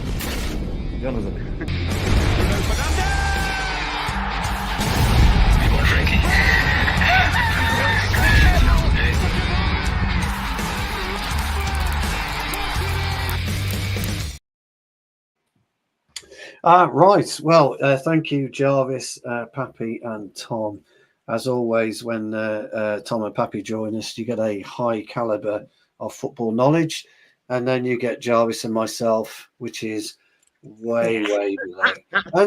And we have to bow down to the two demigods of MUFC Realist TV, alongside Mark and, of course, the boss. That is Mick Ruby. So thank you, everybody in the VAR room. You've been absolutely tremendous, as always. So it's Q&A time. So my first question is to Jarvis. How is your golfing handicap? Oh, it's getting better now. I've just been playing actively for, I would say, 5 weeks now. So my handicap is 35. Tremendous. You start on 55 and you play yourself down, and if you go down to 0, you play every course on par. Yeah. So I'm quite happy. 35, that's decent. That is tremendous. Mine would probably be about 135. So I would hack it. The only thing I do like about golf is that you can put a beer in the back of your trousers as you're doing whatever you're doing with it. Why do you think I enjoy golfing? Why not? It's too much like hard work for me. Fellas, a Q&A time. Let's start with, the legend that is Rushmano. And I'll let Jarvis finish this one off, because Pappy and Tom have both covered McAverage, McSauce, whatever you want to call him. Oh, look at that. That's me last week, Jarvis. I'm getting ready. Wow, looking good. Poppy, white shoes. You know what white shoes means in golfing? What? Then you are on 0. Then you're on par. Whoa. You have to be on par to play with white shoes. It's a big no if you go with white shoes. Pappy, looking the part. Now he's been called out by Jarvis. I was at the driving range with Vicky, Yeah, So- yeah. I'm not any range, unfortunately. Rushmano has asked the question: would McAverage be a squad player for any of the top 4 last season? Jarvis, I'll give that to you because Yeah, obviously, the simple question is no. It's not good enough. No, you wouldn't have a chance at Manchester City, Liverpool, or what is it? Aston Villa. It's in top 4 now. yeah, it'd be Villa. Yeah, And the Arsenal. villains. Yeah. No, you wouldn't. You wouldn't stand a chance. Maybe at a team as like Fulham or I Brighton think it'd or be a great fit for Wolves. Fulham. I do, and Yeah, Crystal Palace. yeah. Probably West Ham. Be a great fit for either of those. But it's Short and not sweet good answer, but I think it is. It was a short and sweet answer, that one, wasn't it? enough. Pappy, welcome to Q&A. Hope you'll be here for many more to come. Not quite as the football power hour on a Friday, but it's getting there. It is getting there. Again, we've kind of answered this. Sam, is that kid from Arsenal coming to United? In the last 10 minutes, he's just been announced that he is. But Pappy, over to you. Yes, Sam, it is true. It is indeed a reality that Chido Obi Martin is now a Manchester United player. He has seen the light. He has seen that he has to support a club with a winning mentality, a club that does not pride itself on the top 4 trophy, and yeah, it's really exciting times for us, Sam. And also, I really hope that this kid lives up to his potential, because we have heard of lots of players with potential that don't end up reaching there. So the main thing is he has to be building his mentality. He has to also build his body shape, because he's still a young kid. Still, his bones need to develop, and he looks like the goal scoring machine. So Sam, I am excited. I am thrilled. I'm so waiting for this kid to make his way into our under, eight. Like, he just has to make his way up the ranks, and yeah, it's gonna be exciting times for Manchester United in the future. No, Yeah. I agree. Sam, I hope that. Oh, you go on. Yeah. Before we move on to the next question, I just want to add some breaking news from Rushmano. Yes. I haven't seen anything about this, but here it is. It's from a Turkish journalist called Emre Kaplan. It's in Turkish. He has over 200,000 followers on Twitter. But I will show you this translation in Google Translate. I don't know if you can read it, but it says Scott McTominay. He recently said yes to a Galatasaray for an annual fee of 5.5 million euros. Negotiation with Manchester United have been ongoing for a long time. One of the most decisive points here is Erik Ten Hag's decision. So there's reports from Turkey that the McTominay actually is signing a deal with Galatasaray, at least personal terms. So he might be. Okay. Well, that's the Q&A. We may well be happy. Sam, I hope that's answered your question. And Pappy's even giving me a smile after that. So there you go. It's always good to see him smile, isn't he? He's always happy. I try. Scott the Wheels asked me a quick question. Would I swap Xavi Simons for Bruno if given the option? Right now, the answer would be no. I know people raved and thought he had a excellent Euros. I didn't. I thought he was okay. I didn't think he really stood out as a player. When you look at Yamin, or Yamal, whatever he is, whether you look at him, whether you look at Nico Williams in particular, Dani Olmo, those are the players. Those are the kind of players that I felt stood out. So those are what I would call a standout players. So I think there's a lot of potential with him, but he's popped himself off to Leipzig again for a further 12-month loan. So that means that PSG aren't quite ready for him. And if the French league isn't ready for him, I don't think that the Premier League is ready for him at this point in time, Scotty. But I do believe there's a player in there, and I think it'd be a different question in 2 years' time, 18 months to 2 years' time. So I hope that answers your question, Scotty. Lads, do you want to just quickly jump on that very, very briefly? Tom, do you want to just jump on Javis Simons just briefly? I probably wouldn't take him for Bruno right now, but if we're bringing in 2 midfielders, I'd have brought in Ugarte and Javis on loan because I thought we was actually going to buy Ugarte, and then we might have loaned Simmons in and done what Leipzig are doing for 12 months, and then you have an option or obligation, whatever, to buy him at the end of it, and then we might buy him or not and just trial it. But yeah, I probably would be saying with Stu, maybe see in 12 months' time and we might revisit it. He's not going anywhere. So no. Excellent. Scotty, I hope that answers your question. Right. A question from Mark. Sorry, I was just reading something which I shouldn't have done. Right. Question from Mark and this is to you, Tom. Does Rashford even get in as a starter next season over Garnacho? And if so, why after a garbage season? Mark straight to the point, as always. Tom. Yeah. If I'm saying it as a fan, no. He doesn't deserve to, for me. And this stream, as we said at the beginning, has been based and centered around competition. And he had competition for that spot last season. And he didn't make it his own. I'm sorry. If you asked me 12 months prior, when he had that wonder season, he deserved to still start going into that following season. He doesn't deserve anything. I look at a lot of these squad guys, and I'm saying it for what it is, that they underperformed last season. They don't. None of them deserve to start. A lot of them, they don't. You've got to fight for your spot. So I'm glad that some new players are coming in who are almost fresh, and they're going to be judged as soon as they come through the door. And it's almost going to be like, okay, prove that you're better than the new guy, or prove that you're better than the people that are amongst the options. And like I say, from what I see anyway, Ahmad, should he stay fully fit and he doesn't have another knock or anything on the toe, touch wood and God forbid, I think he'll solidify that right-hand side. And then I just think Rashford and Garnacho, again, fight for the spot, lads. Fight for the spot.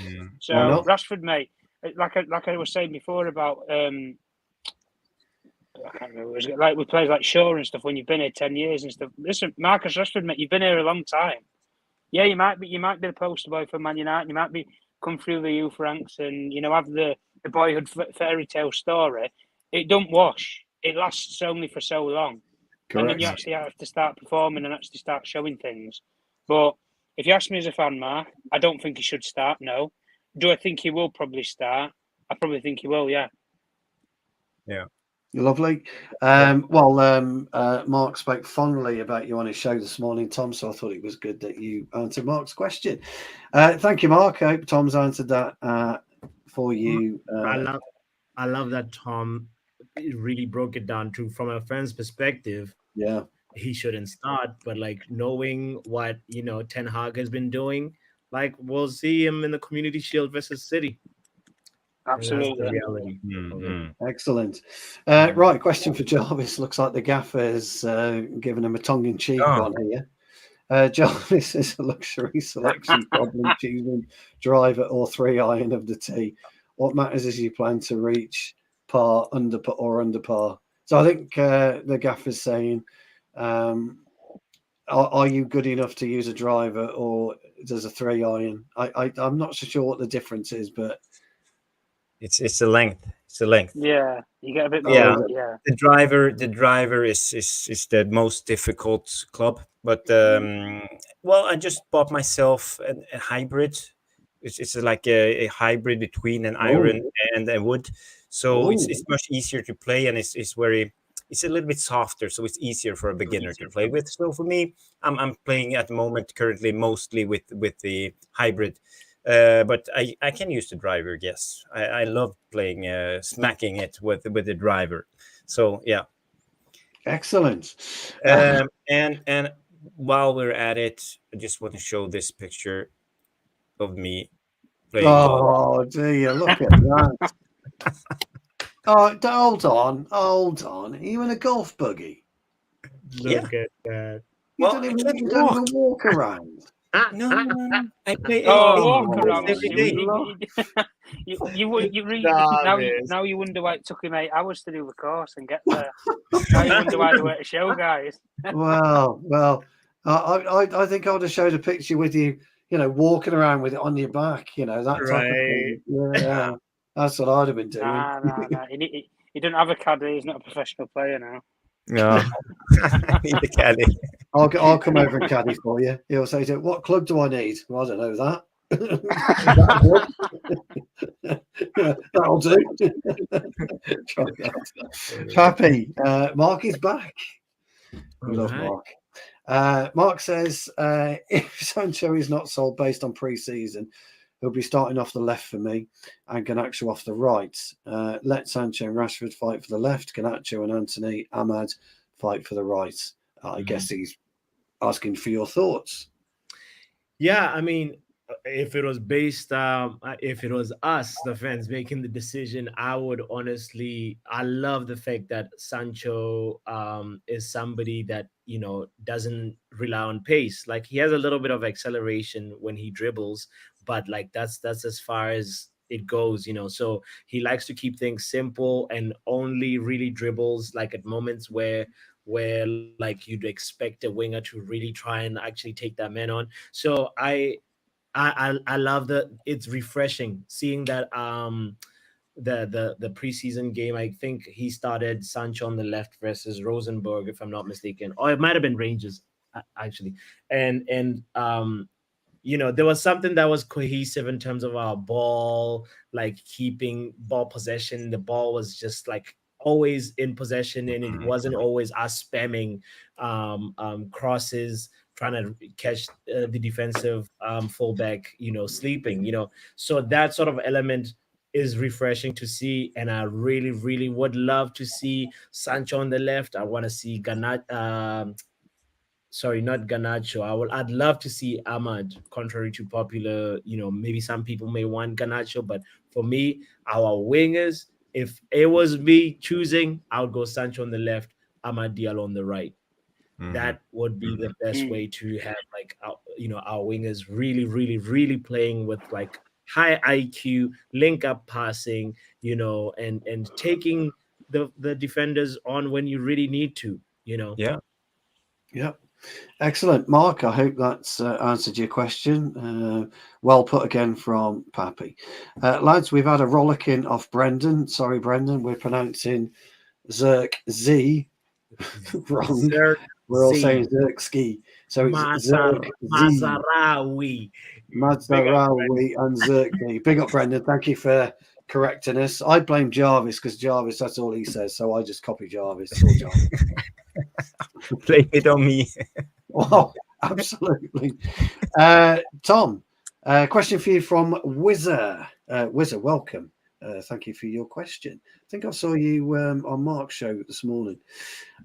United are best staying in Europa League. They need to break a cycle of being a yo-yo club in and out of the top four, or they will never go anywhere. That's a really good point. Tom, what do you think? Yeah. I'd probably make an argument to say I'd rather be consistently in the Champions League. I don't think the Europa League, to be fair, I don't think it's bad to develop players and give it just gives you another competition where you can rotate your squad. But with the way that Ten Hag uses his squad, listen, he could have a squad of 40 players. He'd probably only pick 18 of them that he actually wants to use in the end. That's just how the guy works. And he says that he works off of his squads based upon 15 to 16 players. That's what he considers his squad. 11 starting, 4 key bench players. That's it. That's not good. It's not good enough. And when you look at the squads that are in Europe right now, Madrid, they could probably fill 2 teams, and there won't be that massive drop off. City, they can fill 2 teams. Even Arsenal, to a certain extent, guys. People don't look at it. They're buying this little player here and there, like. Timber's still got to come into that team properly. He never played last season. They've just brought the new kid through the door. We've got all the attacking options. Alapurini, or what's his name? Good player, Calafori. Very good player. But, no, I get the point that you're saying, Wizard, in terms of United are best staying in Europa League. I do get your point, but the only thing that I'm going to say towards that is if we want to be progressive as a football club, the players, if a lot of these players are motivated by money, they want to be in the Champions League every single season then, because they get the Champions League bonus. By being in the Europa League, they get a quarter cup. By being in no Europe, they get 0 bonus. And for me, based upon the way that a lot of those players treated all of us last season, they put us through hell, a lot of them. I don't think they should have any bonus anyway, if you ask me. Agreed. Not a lot of them deserved it. Maybe Yeah. I could make a case for maybe 1, 2, couple of players. That's it. Out of 18, 19 players that consistently played through or with injury or whatever. But no, I think we do need to break the cycle. But I think the consistent consensus for right now is maybe for the next 2 seasons, try and consistently be in the Champions League. That's probably what I would say, consistently.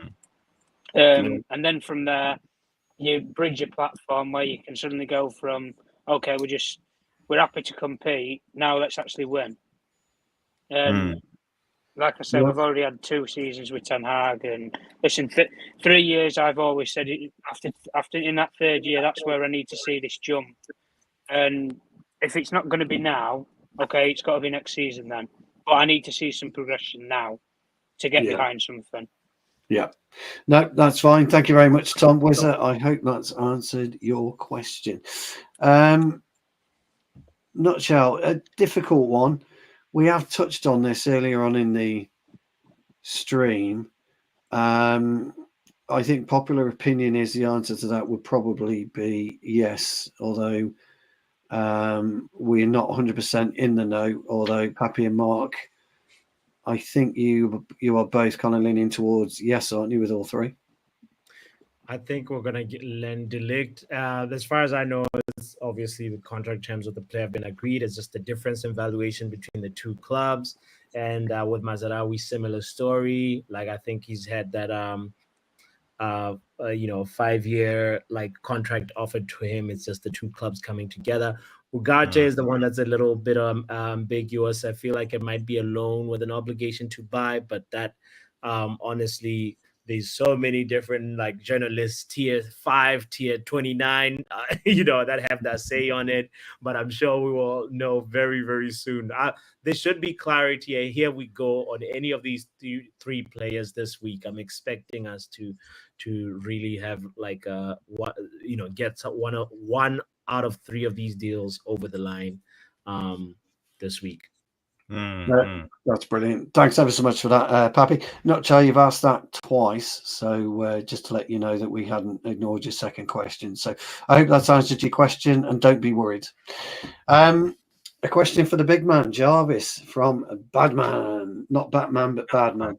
He said, can we not put a clause in contracts that part of the salary would be based on availability for selection? Jarvis, I think I think it's a very technical question when it comes to contracts. I think it wouldn't be a problem putting it in contracts, but could you get the player to sign on that contract? That would be the biggest problem, because why work for it when you can get it for free? That's the thing, and I think a lot of players feel that way. It's true. I'll just say the question. That's all. I need a T-shirt that says that. Why work for it when you can get it for free? No. Sorry. No. Sorry, I wasn't laughing at you, Jarvis. From a technical point of view, I would like Tom to answer this. How would you see it? It's a difficult question. It's a great question. Would say a clause in the contract and get a salary based on performance and based on games and based on how far we qualify into the Champions League or the playoffs or whatever. Is it possible, Tom? No. Not possible. From my knowledge of MotoGP stroke World Superbike contracts, any clause is possible that you can put into it. It's just whether or not both parties are agreeable. So you can make a whole host of suggestions within a contract.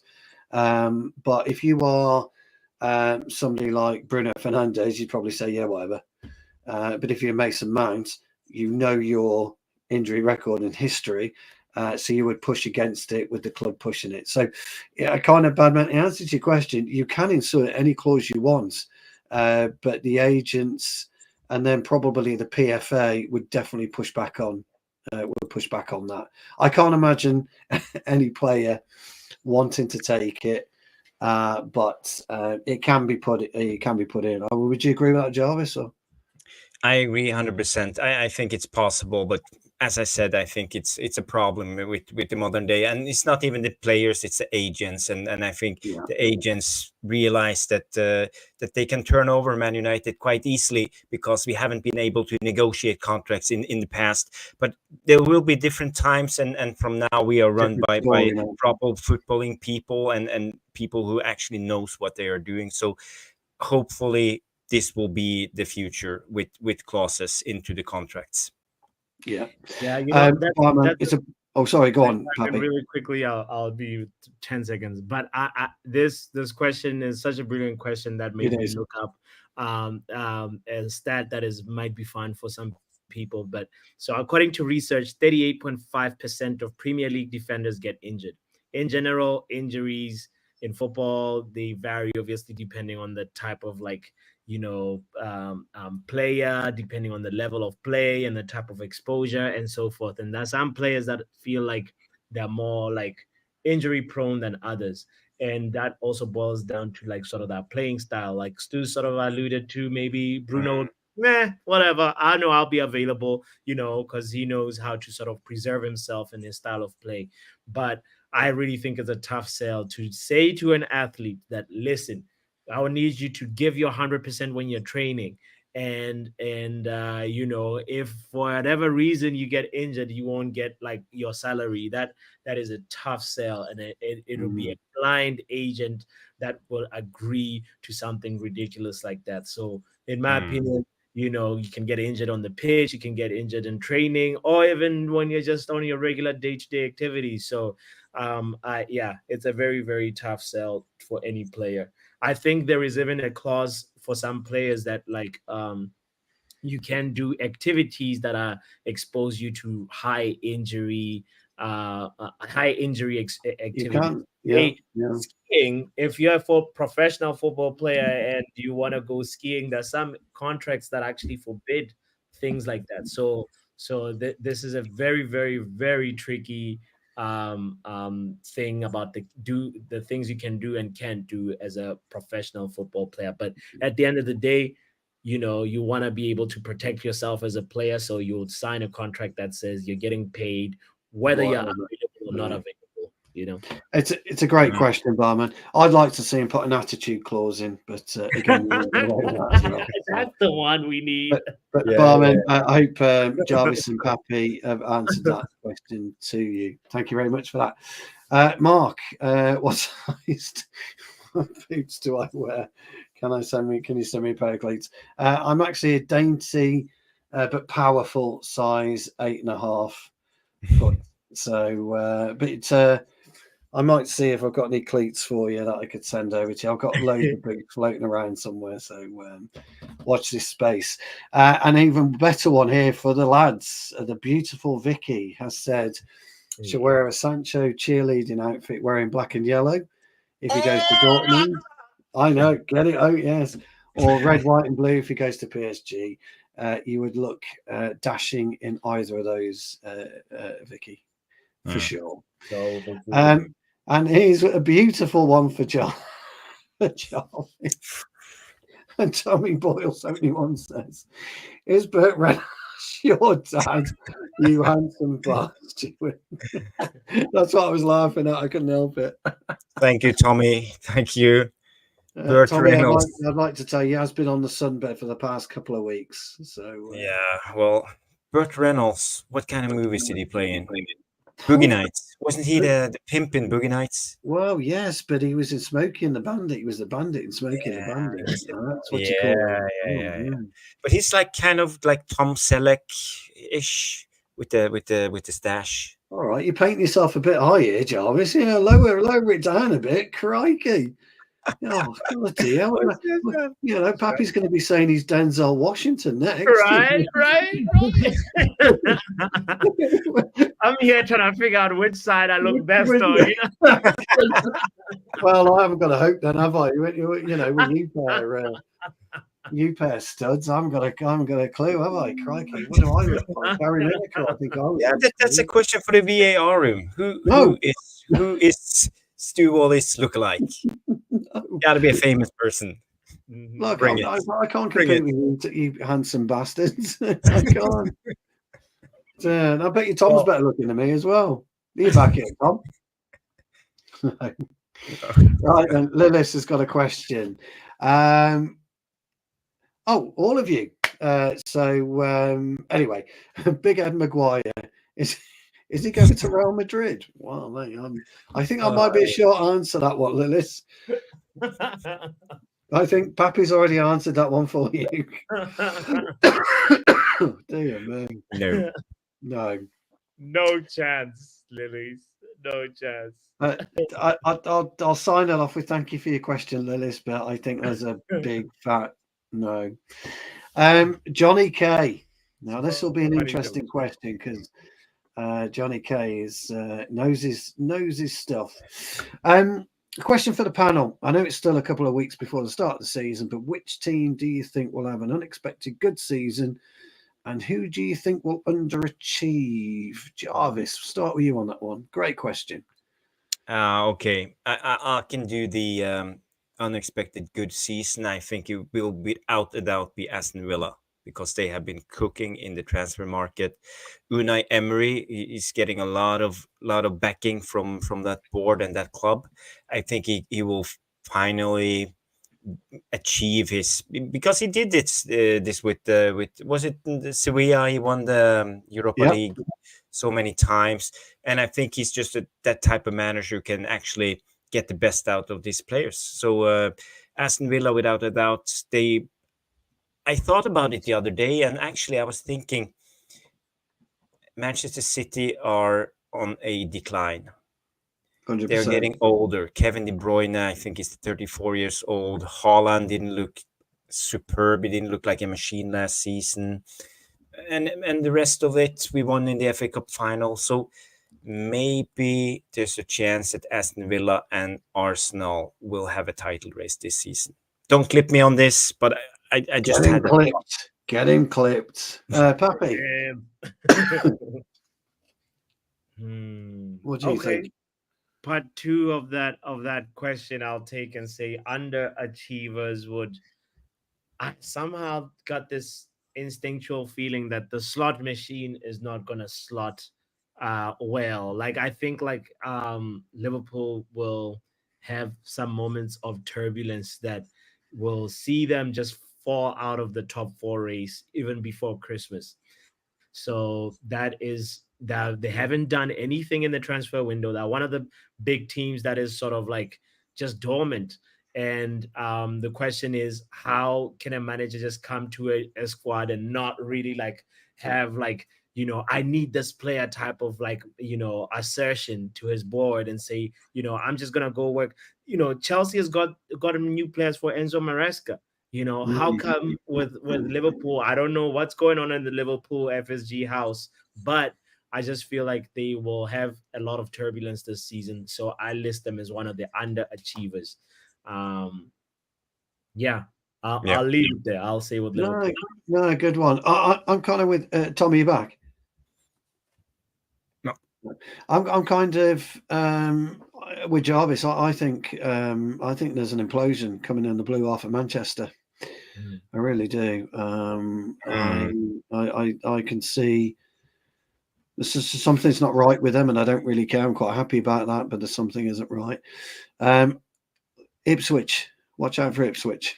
Ooh, yeah. That's all I'll say. I just think they'll have a good season. Where it'll take them, I don't know, but I just think they'll have a good season. Jarvis, Mark has asked you a question. He's given you a bit of a bollocking, really. He said you didn't mention Max Bier. And if he comes, what do you think Rude working with him would be like? Solskjaer-esque, or maybe Wheatley? Well, first of all, are we really signing a third striker? It's been rumored, hasn't it? But I don't know. It's not come across anything I've seen. But Yeah. so And maybe I it's think maybe from the first couple of games we saw in the preseason, I think Ethan Wheatley, he looks ready. I think he's ready to be the third or fourth striker coming in and do a role, especially with the amount of games Europa League. So for me, I don't see us signing another striker. Max Beer is an interesting guy, Solskjaer-esque, yeah. But maybe we are just thinking of this for next season. I don't know. But if we can get him, yeah, that would be brilliant. And I don't know what we are talking about. Poppy, how much money are we talking about for this guy? Are we talking about 10, 15 or 50? He's on the thumbnail apparently.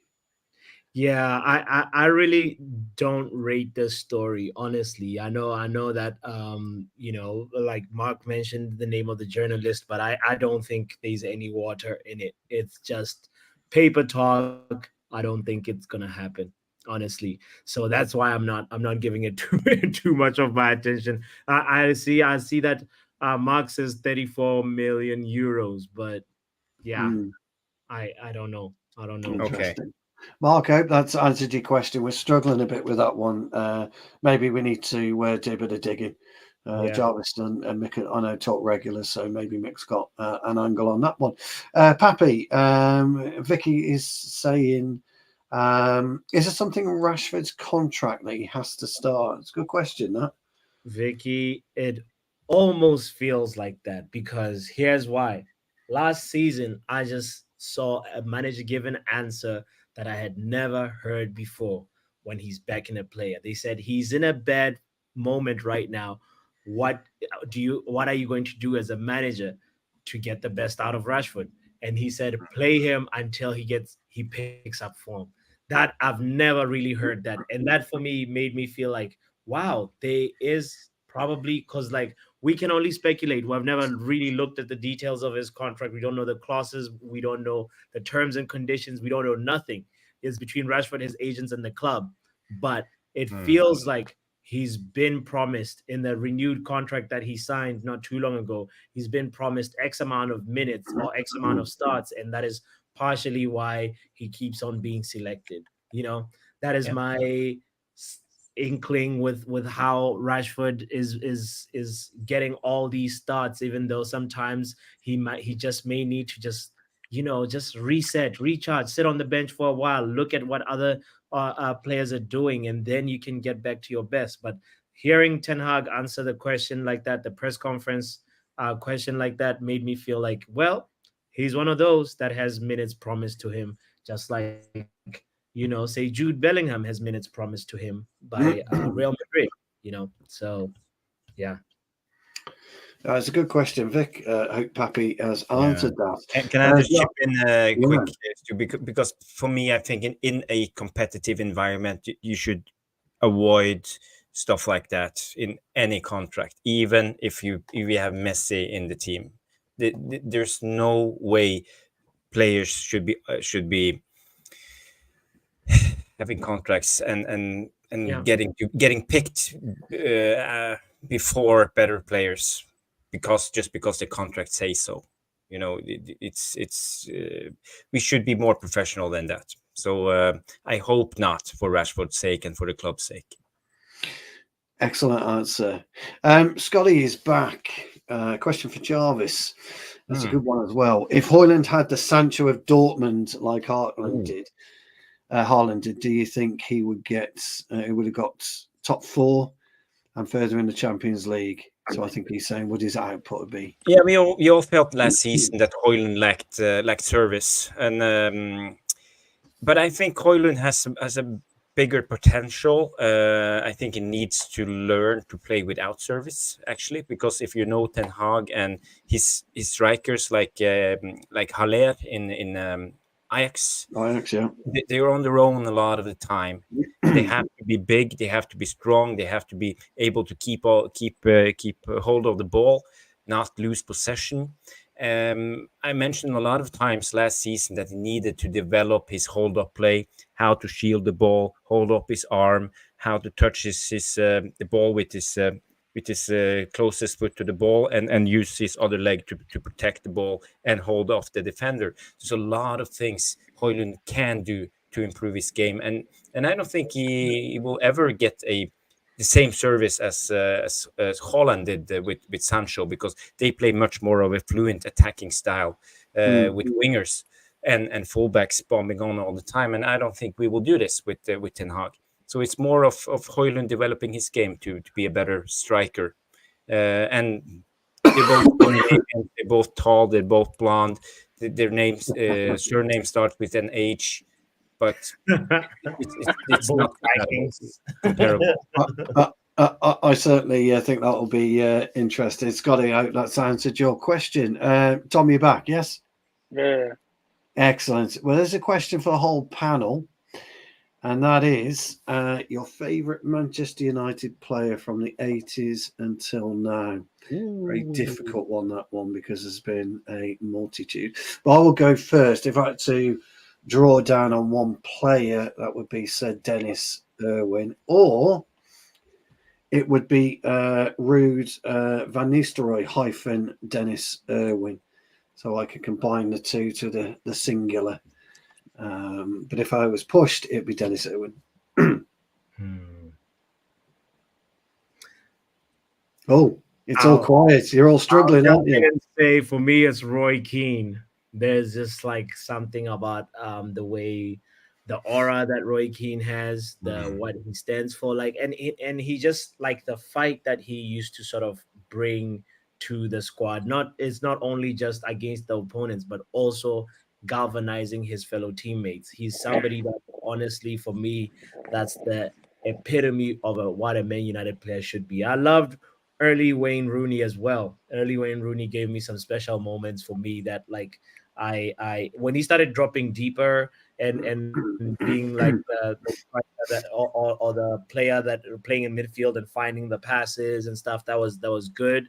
But like, I really enjoyed the Wayne Rooney that used to rile up the opposition defenders, and he was just lethal. There's something about him that just had so much fight and bulldog mentality to it that I'd say he's up there in terms of my favorites. Keno. Tom, who would you go for, pal? Yeah, I'd go for King Harry. King Harry. Yeah. Yeah, no, I don't. No, there's no arguments there as well. Crikey, no, I could have got Vanessa Wilson. Yeah, from the 80s. Just embodies a lot of the club.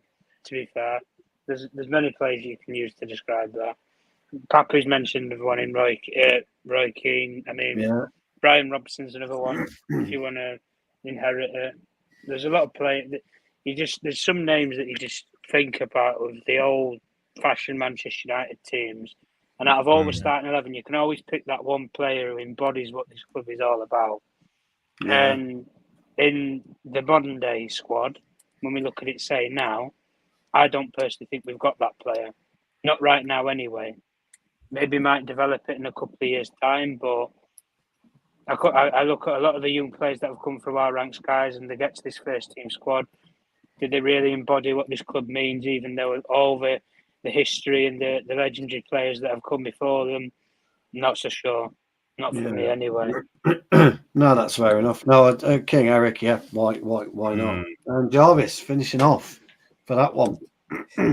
See, Robo, see Witterbird mentioning he was one of my favorite players, but I would actually say when I was younger and fell in love with Man United, one of the players that I really liked was the young up-and-coming winger we had in Lee Sharp at the moment when he came in. He was one of my favorites. I always, when he was scoring, run down to the corner flag, doing the Macarena and having fun, you know. And no, I thought you were going to say the wizard that was Steve Coppell then. And again, well, the two, but for me, I think Lee Sharp was one of my idols when I was younger, you know, like a kid, and pretending to be a Lee Sharp hairstyle. Yeah. So at the moment, but when you speak about legends, you have Robo, you have Eric Cantona, Roy Keane. There's so many of them. But personally, Lee Sharp. Well done. Well done. Thank you. Colin, I hope that's answered your question. I hope you've put yours in the comments as to who your player was, but great question. Vicky would like to know how possible is it that Manchester United would go back to a 4-4-2 this season? My opinion on that would be a 3-5-2 would be better suited with the players if we get them all in. Jarvis? Yeah, I just want to say 4-3-3, 4-4-2. It's very easy to shift the formation. We will basically start every game in a 4-3-3, I believe. But it will be a 4-2-3-1. But when we go into a 4-4-2, we move down the wingers into the midfield, and our attacking midfielder will be a number 10. So we will have 2 strikers and 4 in midfield. So we will play both 4-3-3, 4-4-2. Also in defence. And we saw it in the FA Cup final how the wingers dropped down and helped to compact the midfield. So basically 4-4-2 and 4-3-3 is the same formation nowadays. Jarvis, I want to piggyback off of Vicky's question and say, in your perspective, who are the ideal midfielders in a 4-4-2 system for Man United with these players that we have and the ones that were rumored with? Just curious. Well, ideally, it depends how we want to play and how type of football we want to play. Because I read someone like Swedish Rumble mentioning it's about the player's ability. We can't, for example, Pep. You have brilliant wingers, let's say Jack Grealish and Bernardo Silva, but they will never in a million years work in a counter-attacking team with the defense and the midfield playing low, and they had to depend on their pace to run in behind, for example. They will be crap players. So it depends on how we want to play our style. And for me, now if we want to play a possession-based football, the wingers for me would be Ahmad and Garnacho. I think they're two-way players. They can run down, up and down, and they can keep possession, but they have a little bit of everything. So for me, they are much better as an option than, for example, Rashford, who's much more of a counter-attacking player, guy who has extreme pace and can run in behind. And who's inside? Who's inside? That's the one that. Inside. Yeah, that's Kobe 100%, and the other one would be Ugarte. But if we can't get Ugarte, I'm fine with Amrabat because I think he can play that role at the high level if he gets consistency and get a good preseason and get into form. Wow, Javis is benching Bruno. Incredible. Well, Bruno is the camp.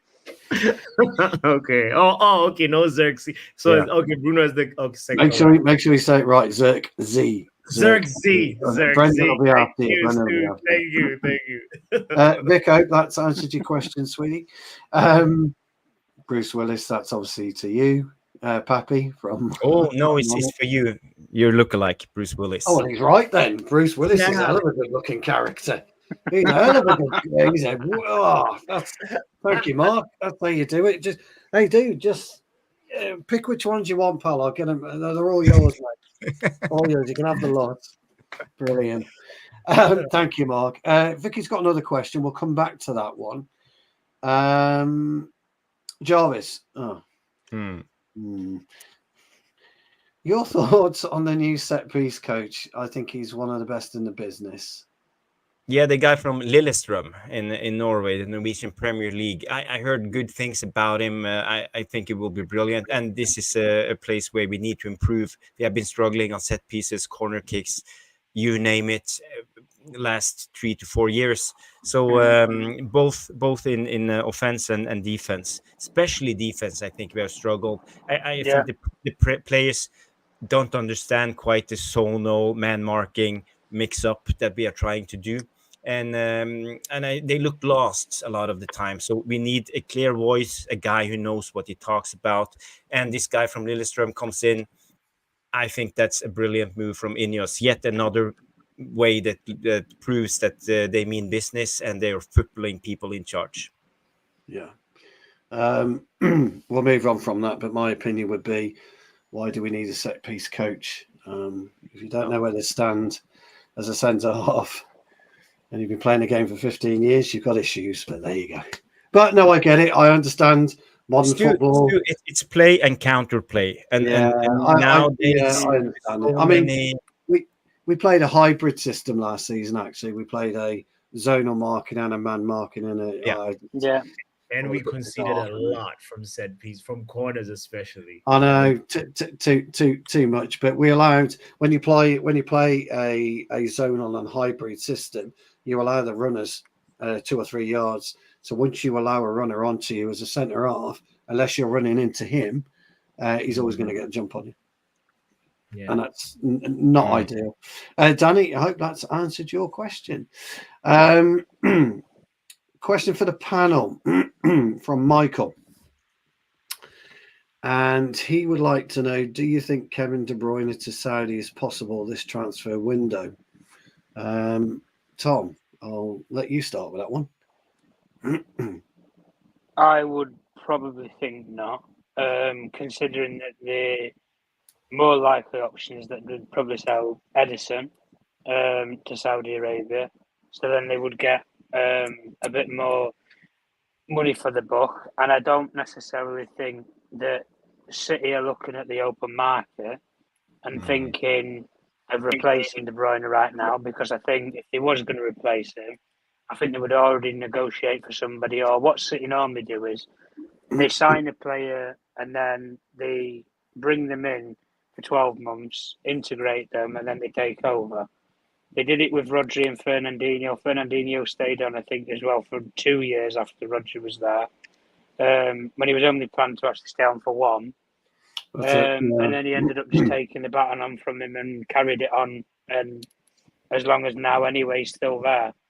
I'd probably argue that De Bruyne probably going to be a little bit of a similar story. Maybe 12 months' time, be 33, 34, high wages. Again, ship him off to Saudi, last payday, MLS, do whatever you want, KDB. I don't think you've got a lot left to prove. Won everything in the game, arguably, at club level anyway. We know about Belgium, internationally, they bottle it, but that's just how it goes. You can't help where you're born. No, that's true. That's true. It's a difficult one to answer. I think I'm leaning towards you, Tom. I think De Bruyne is on the decline, actually. I think he had a very, very poor Euros, very poor end of the season. Not the player. I don't think he'll make much difference to City at all next season. So, I think he'll run 12 months and then I think he'll be gone. And Stu, may I add that I think the player that actually is in contention of potentially leaving at Man City is Julian Alvarez. All the Pep kind of already came out and said he thinks the squad is going to remain the same, but Julian Alvarez is the one who's not necessarily, he's happy he got lots of minutes, but he knows that whenever the big games come, he doesn't play. First one to pick. So I really think if we are hijack FC like we've been, we should go cause a little Tevez 2.0. Is that what you think? Tevez 2.0. Just imagine that. Yeah, he's quality. He could add something different. Well, we were linked with him, weren't we? Ironically, before he ended up at City, but just shows the ineptitude of our team. Pappy, I've got a question for you from Vicky. Bless her. And a question she has on progression on managers. A really interesting question. This. She's talking about squad building. How much leeway do teams get before managers get sacked?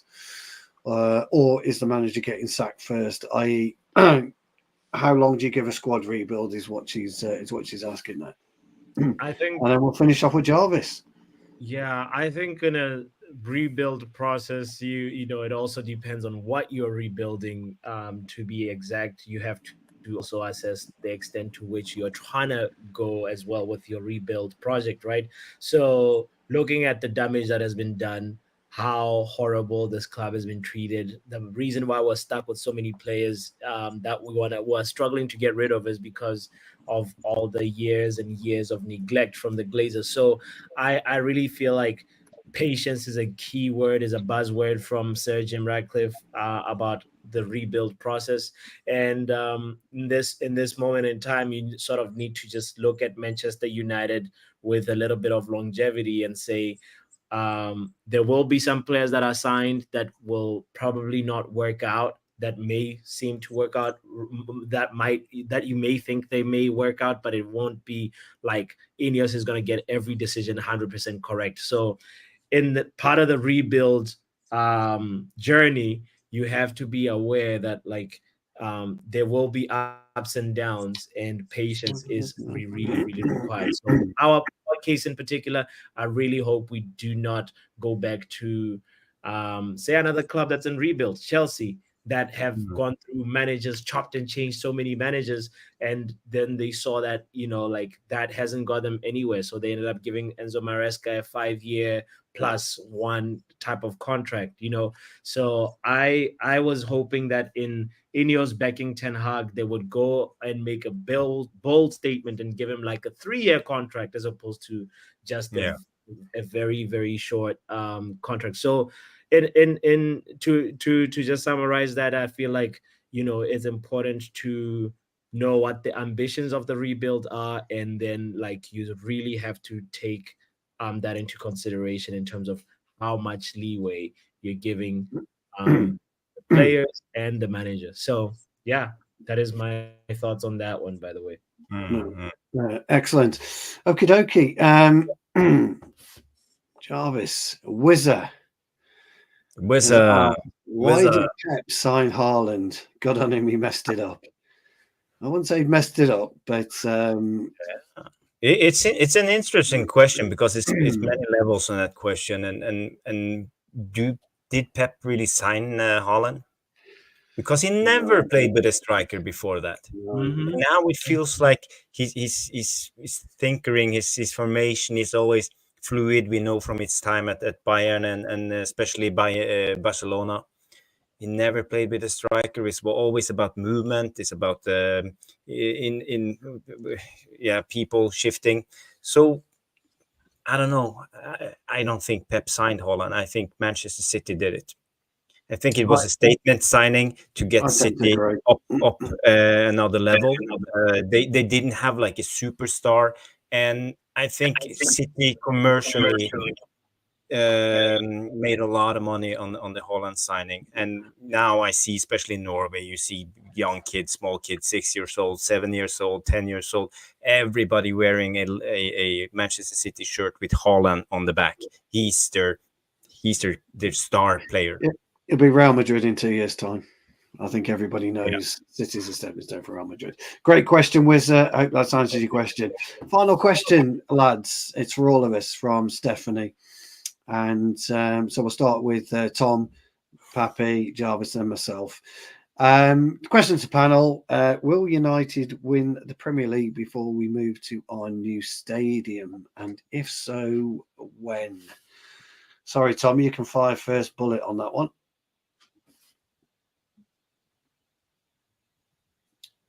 Tom? Okay. Tom's obviously got another business call, guys. Pappy, you may fire first bullet. The Premier League is a tough one to honestly, realistically say, you know, to make a guess on it. But if I was going to put a number to it, like Stephanie's asking, saying, if so, when?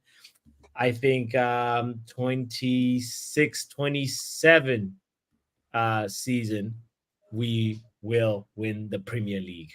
That is I'm gonna go on record and just say that I think this coming season the step should be learning to challenge for top 4. The season after, it's sort of like, you know, clearing more dead wood. As I said earlier on, it's just like we've just had so much rot in our club that it's not something that's fixable in one window. And we need at least 3 transfer windows to really say we've done a fully big like repurge, flushing out, you know, cleansing. We need to really see that happen. And until that happens, I don't think we're going to see the Premier League. I want it to happen. I want it to happen ASAP. I want it to happen this coming season, but I just have to prep my heart. No, that's fine. Jarvis. Yeah, the problem is progress never happens in a straight line.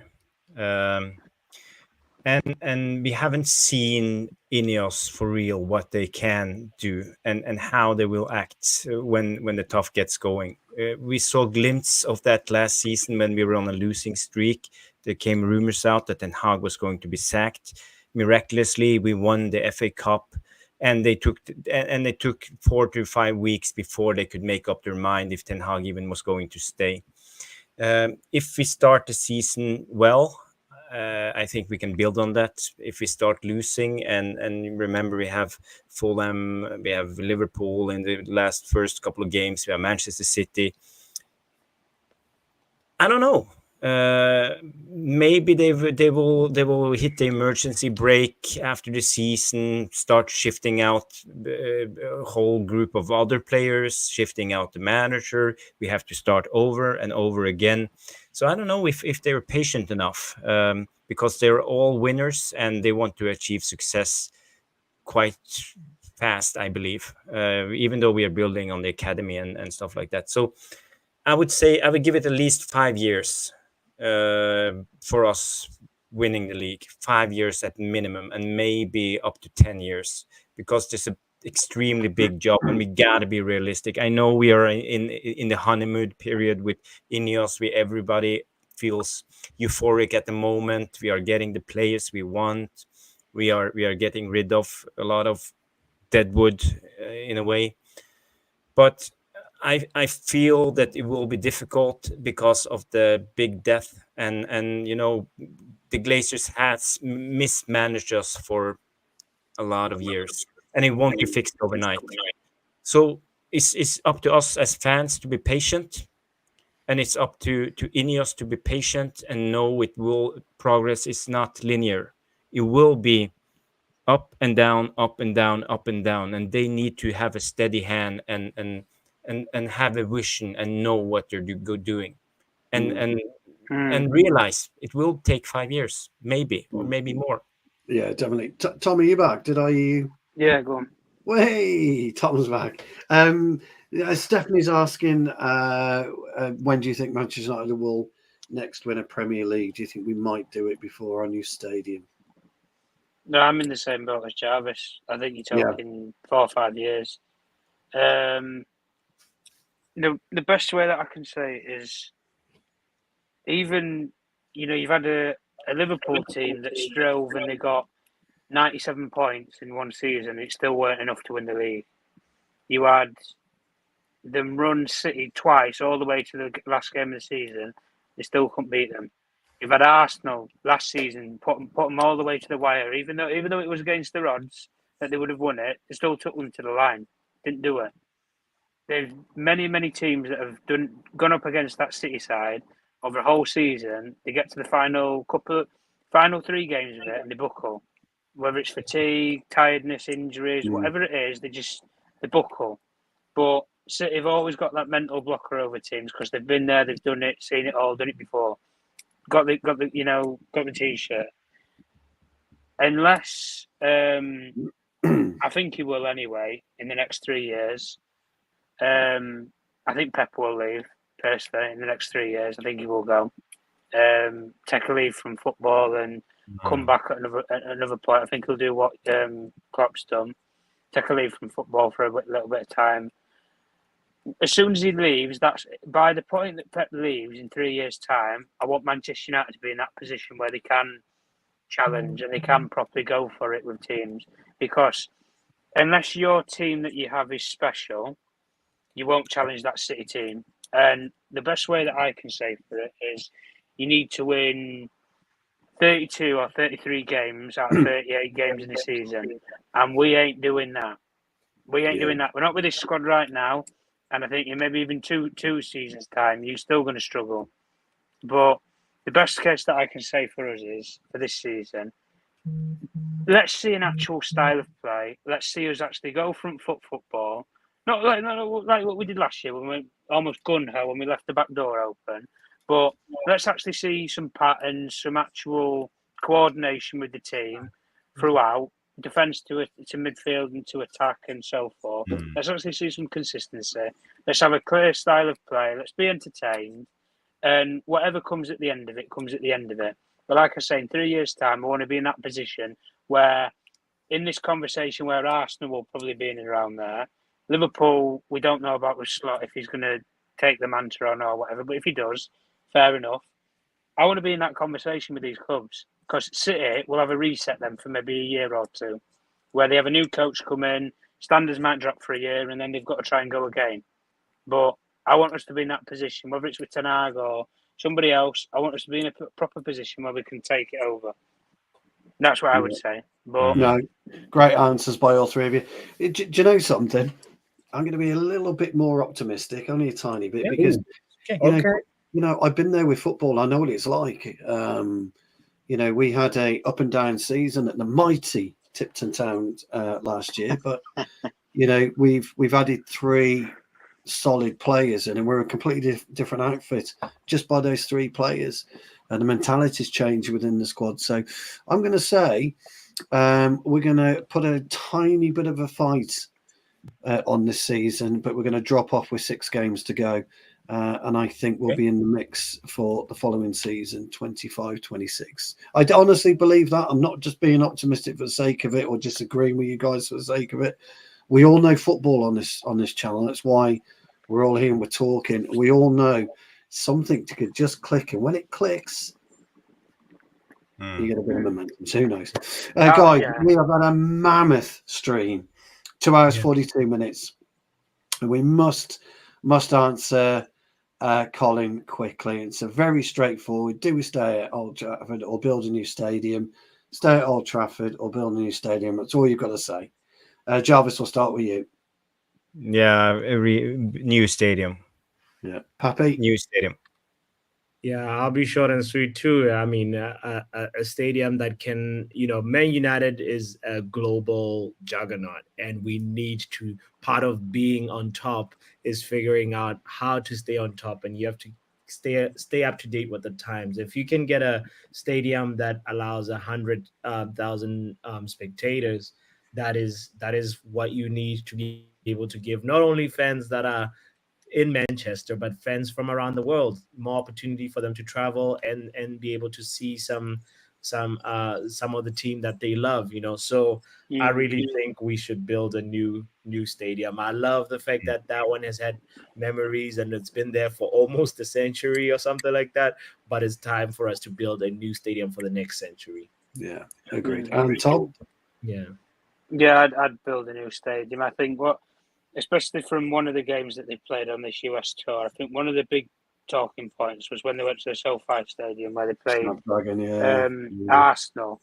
The whole complex of that stadium, guys, cost $5 billion. The whole complex, the stadium, the lot, $5 billion.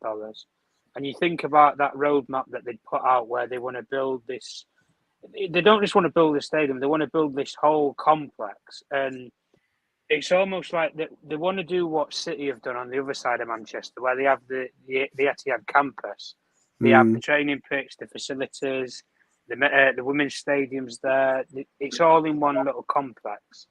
It's almost like they want to do the same thing. But what I would say is, if they budget it and they have, say, a piss pot of 2-3 billion, they've got INEOS have the industrial contacts. Listen, they build gas and oil facilities all the way around the world.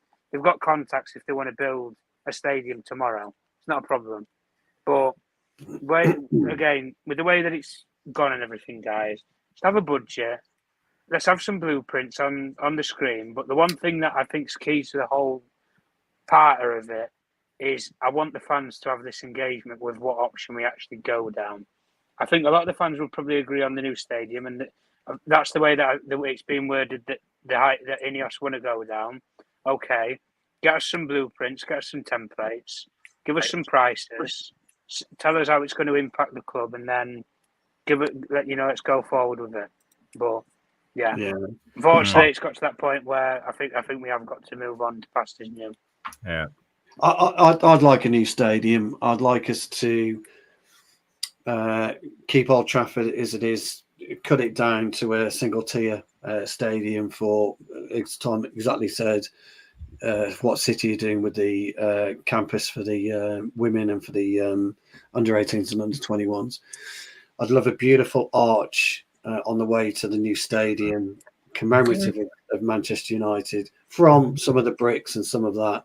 As you walk up to the stadium, you go through this beautiful arch. We must keep the tradition of the Holy Trinity where it is, and things of that nature must stay. And then in the stadium, new stadium, I'd love some kind of remembrance for every single player that's played for Manchester United on the back of a chair, name and number, and when they played, just something. One of the guys has said about the history of Manchester United, Marcus said it'd still be Old Trafford. It will be, and we'll embrace newness. But let's keep that history. Let's turn Old Trafford into a shrine that we can still love, still go, and just do something that commemorates the old and the new in Manchester United. That's what I would like to see. Gents, thank you so much. INEOS Arena, Stu. What are you calling it? Well, here's the thing. I mean, me and Tom have spoken about this before. You could be callous and call it an INEOS Old Trafford, but you get INEOS to pay the $2 billion for it. Becomes and it becomes an asset against INEOS, so it becomes an asset anyway.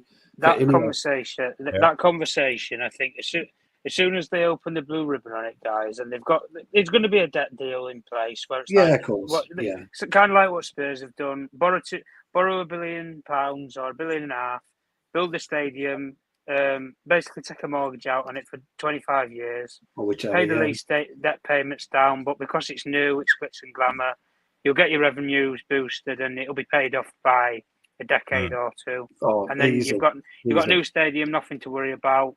Bob's your uncle, and you're a top venue in Europe for whatever event that you want. If you want boxing there, if you want concerts, football. Listen, Spurs have done it with the NFL where they've got a contract with them. You can do whatever you want with them at the end of the day. But that's the one thing that I think naming rights will come into it at some point.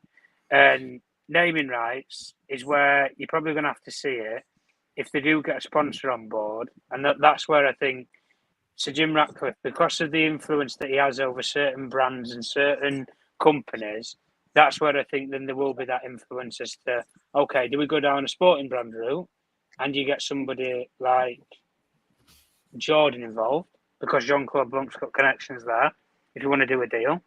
Do you go down the road of a car manufacturing company like Mercedes-Benz, who he's got connections with because he has a stake in the Mercedes Formula One team, and he could easily get a connection through there? And again, do you just stick with it with Old Trafford and, I don't know, put an INEOS logo on the top of it next to the Old Trafford badge and INEOS fund it through that way? But that's what it's going to be. That's what it will be. I think, something like that. But we must. I want to say let's just wrap up the Q&A session. It was a massive Q&A session today. A lot of questions.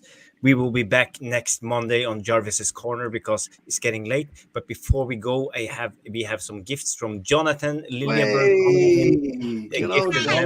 So let me just play this. Oh my God!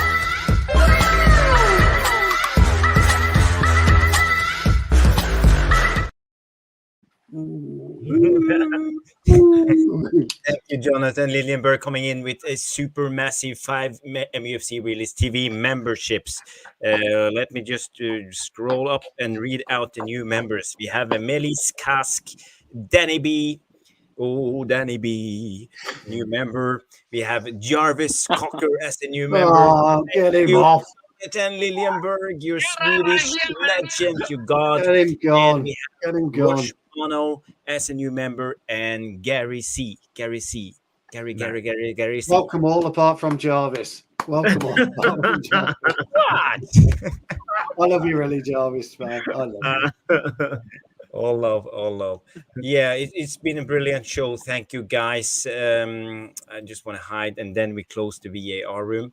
One last update on Wan-Bissaka before we call it the night, because there's some news from Rosmano coming in. It says that Wan-Bissaka is open to joining West Ham. The defender is waiting for the right contract offer from the London club. So now we know that maybe Wan-Bissaka is leaving. And this is the last news. Manchester United have apparently signed another youngster tonight. Samuel Luzan, Crystal Palace, after the winger rejected a scholarship offer. So another top addition is secured in the academy. Come So on, INEOS. let's Come just on. call it tonight on the high note. I Yeah. want to thank Stephanie, Lillis, Colin, McMenamin, and We Deserve Better, AJ, Jonathan Lilienberg for his donations, and a lot of good chats. Danny B, Sanjay Ramatar, Michael Zachariah, Wizard with all his brilliant questions, Wiki Yes. Witterbird 84. Thank you, Wiki, for being a part of the show and your brilliant questions. We have Blitz Extreme, P99, Tommy Boyle. Oh, there's so many of you. Mark, did I forget? Mink7. Who else do Mitch we have? I just got to as scroll up. well. So many comments. We have Loads. Johnny K. I can't read out all of you, but thank you everybody for joining. And also shout out to the people also that were watching from my channel. I was co-streaming this to my channel. Yeah, as well. brilliant. So big shout out to you guys as well. That's my first appearance on Pappy's channel. Hey, I've come made on. I've made it. Right. Thank you. Thank you. Thank you. Yeah. Pleasure to have you guys. Yeah, and it's been a great show. It's been a lot of fun, a good tone. Everybody's been happy, and I think we have covered a lot of stuff on United. Next time, Jarvis's Corner will be next Monday, 9 p.m. Me and Stu and Tom will be here. I don't know if Poppy is available, but we will see. It could. If you're available, you're always welcome on the channel, Poppy, as you know it. Now Stu has to take a phone call, and I just have to call it tonight. So everybody, thank you for watching, and see you on the next one. Bye-bye. Thank you so much for stopping by and watching MUFC Realist TV. Don't forget to like and subscribe and follow us on the socials.